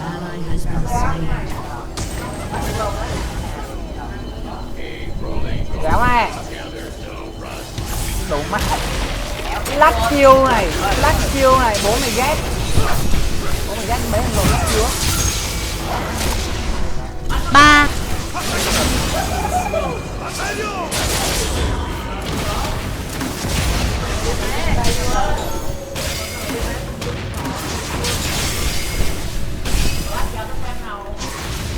Sau 9 giây nữa, như này.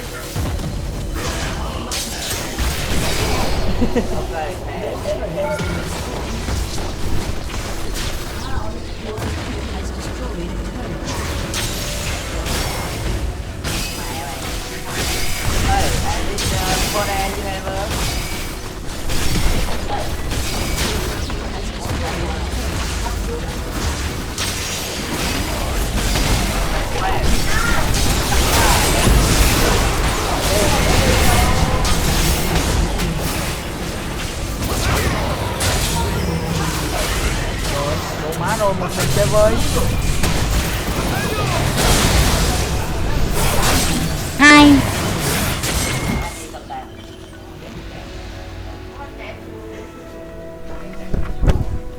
ấy ơi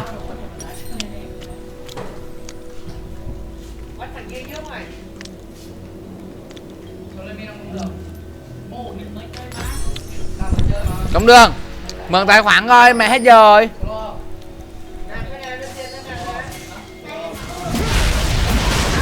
Hả? Nộp 5.000 đi. 5.000 đi.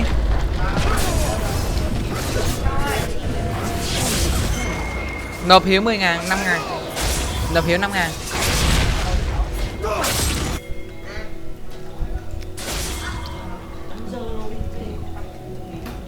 Phong ơi.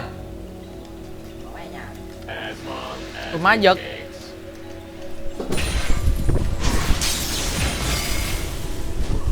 Đâu rồi? 1.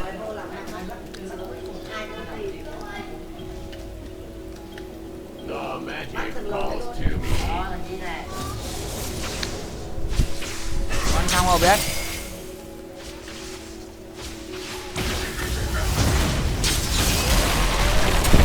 Dính. Ui dồi.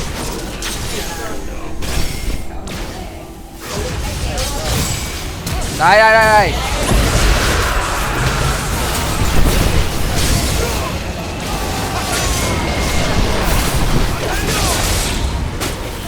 Nộp Hiếu 5.000 anh. Kéo lại. Giết luôn. Ồ vãi lồn rồi. Này có ulti này. Lùn tiết kiệm ulti luôn mà.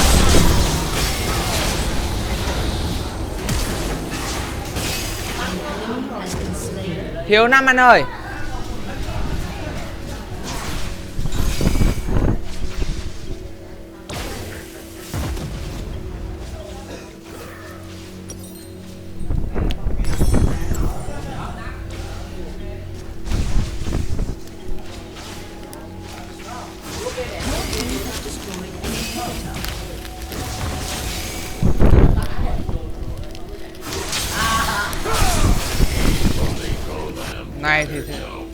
Này thì Victor này.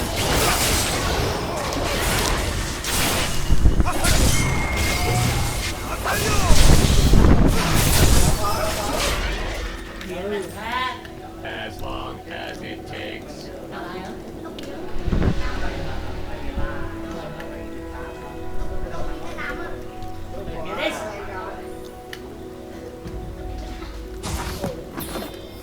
You remain focused.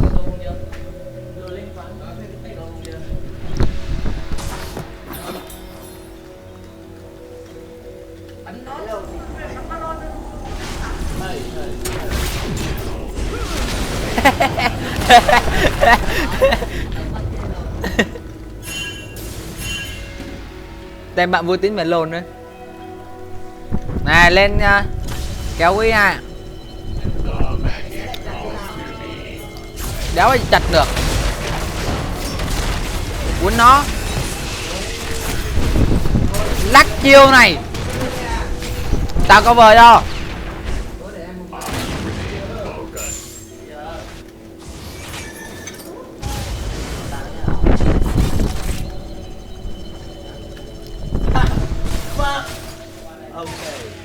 Đây đây giết.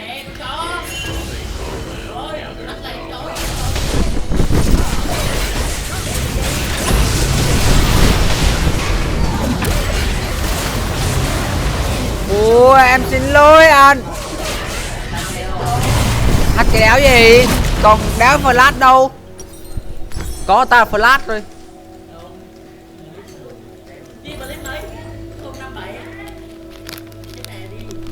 Đi chạy đưa mày đưa thằng Tiến. Tao thằng Tiến mà đi boss là win lâu rồi hiểu không mày? Cái thể loại mày đừng có đánh chi mất công.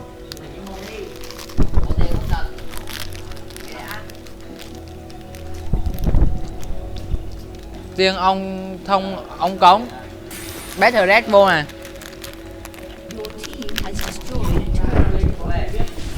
Đâu? Kiếm điện đã có đi thắng. Thì tao kêu trong hai đó mà không nghe à. Đấm Garen chết luôn đi. Đứng im người á. What? Bố mày chịu thua. Đồ đấy kéo hay không? Thấy không?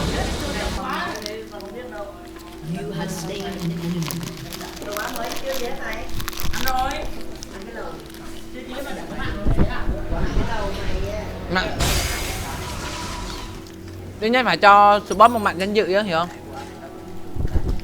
Anh chi ăn quá.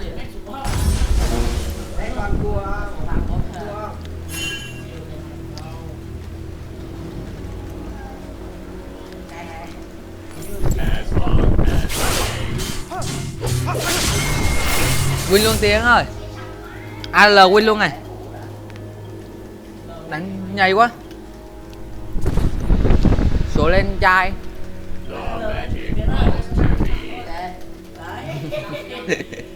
Có chơi cặc đâu ok.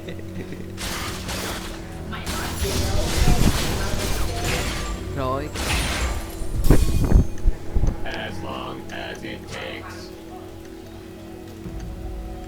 Giết nó luôn.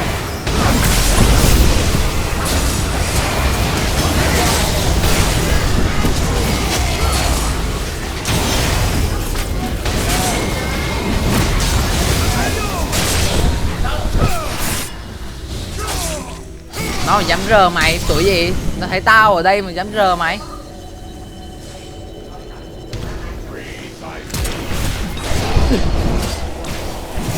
Tao nãy vừa nó mới hết tiếng gió luôn mà. Nhanh đấy, hồi nhanh đấy. Win luôn đi.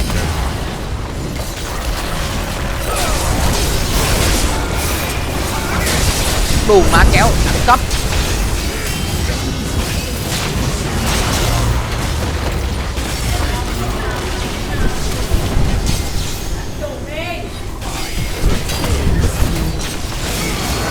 Ô Chủ nhà chính đây nè. Chủ nhà chính này bay.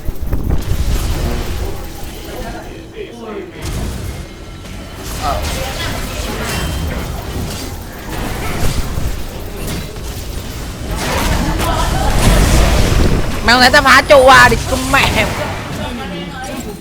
Làm người làm thế, phận làm support là support tới nơi tới trốn hiểu không? Đâu phải như mày. Ê, Tam chết thế là mày chạy cắm đầu. Nhưng mà cái thể loại gì vậy? Hả? Cái loại gì vậy? Support. Lát bây giờ support tao AD cho mày xem. Thôi lát đi rừng.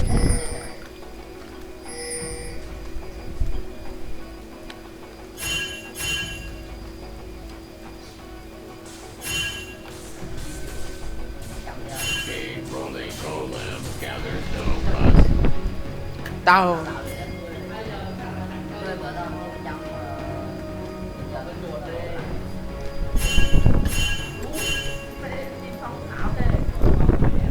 As long as it takes.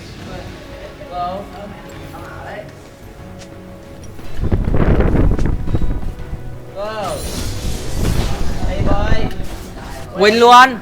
where do you go? A rolling golem gathers no rust.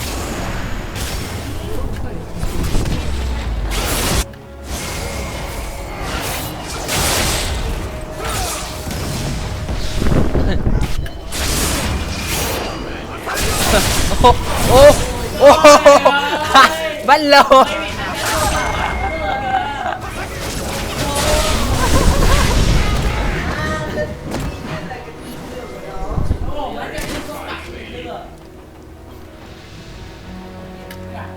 Quên đi kìa.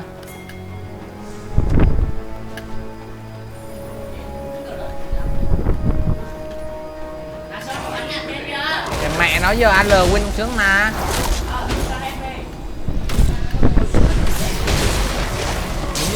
Nướng lột mong manh, nướng lột mong manh, nướng lột mong manh, nướng lột mong manh.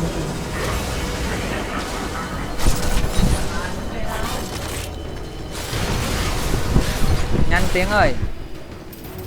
Thôi win luôn đi kìa mẹ nó.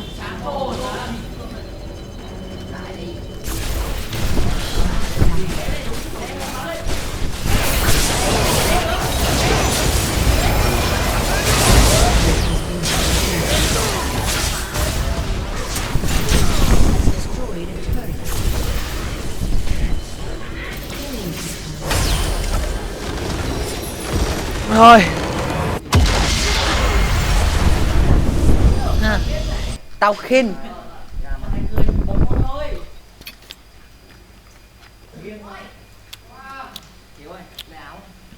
Cầm đi. Cầm đi. Tao bữa nay mẹ ở nhà thằng Sang mẹ chật trội lắm. Cầm đi. Tao có đóng áo. Đây, giờ kết. Ô, mẹ được 2 viên san ôi. Đó cái bạn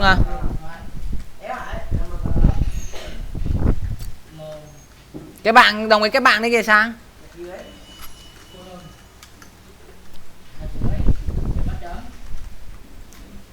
Không nhìn thấy cái chơi. Vừa rồi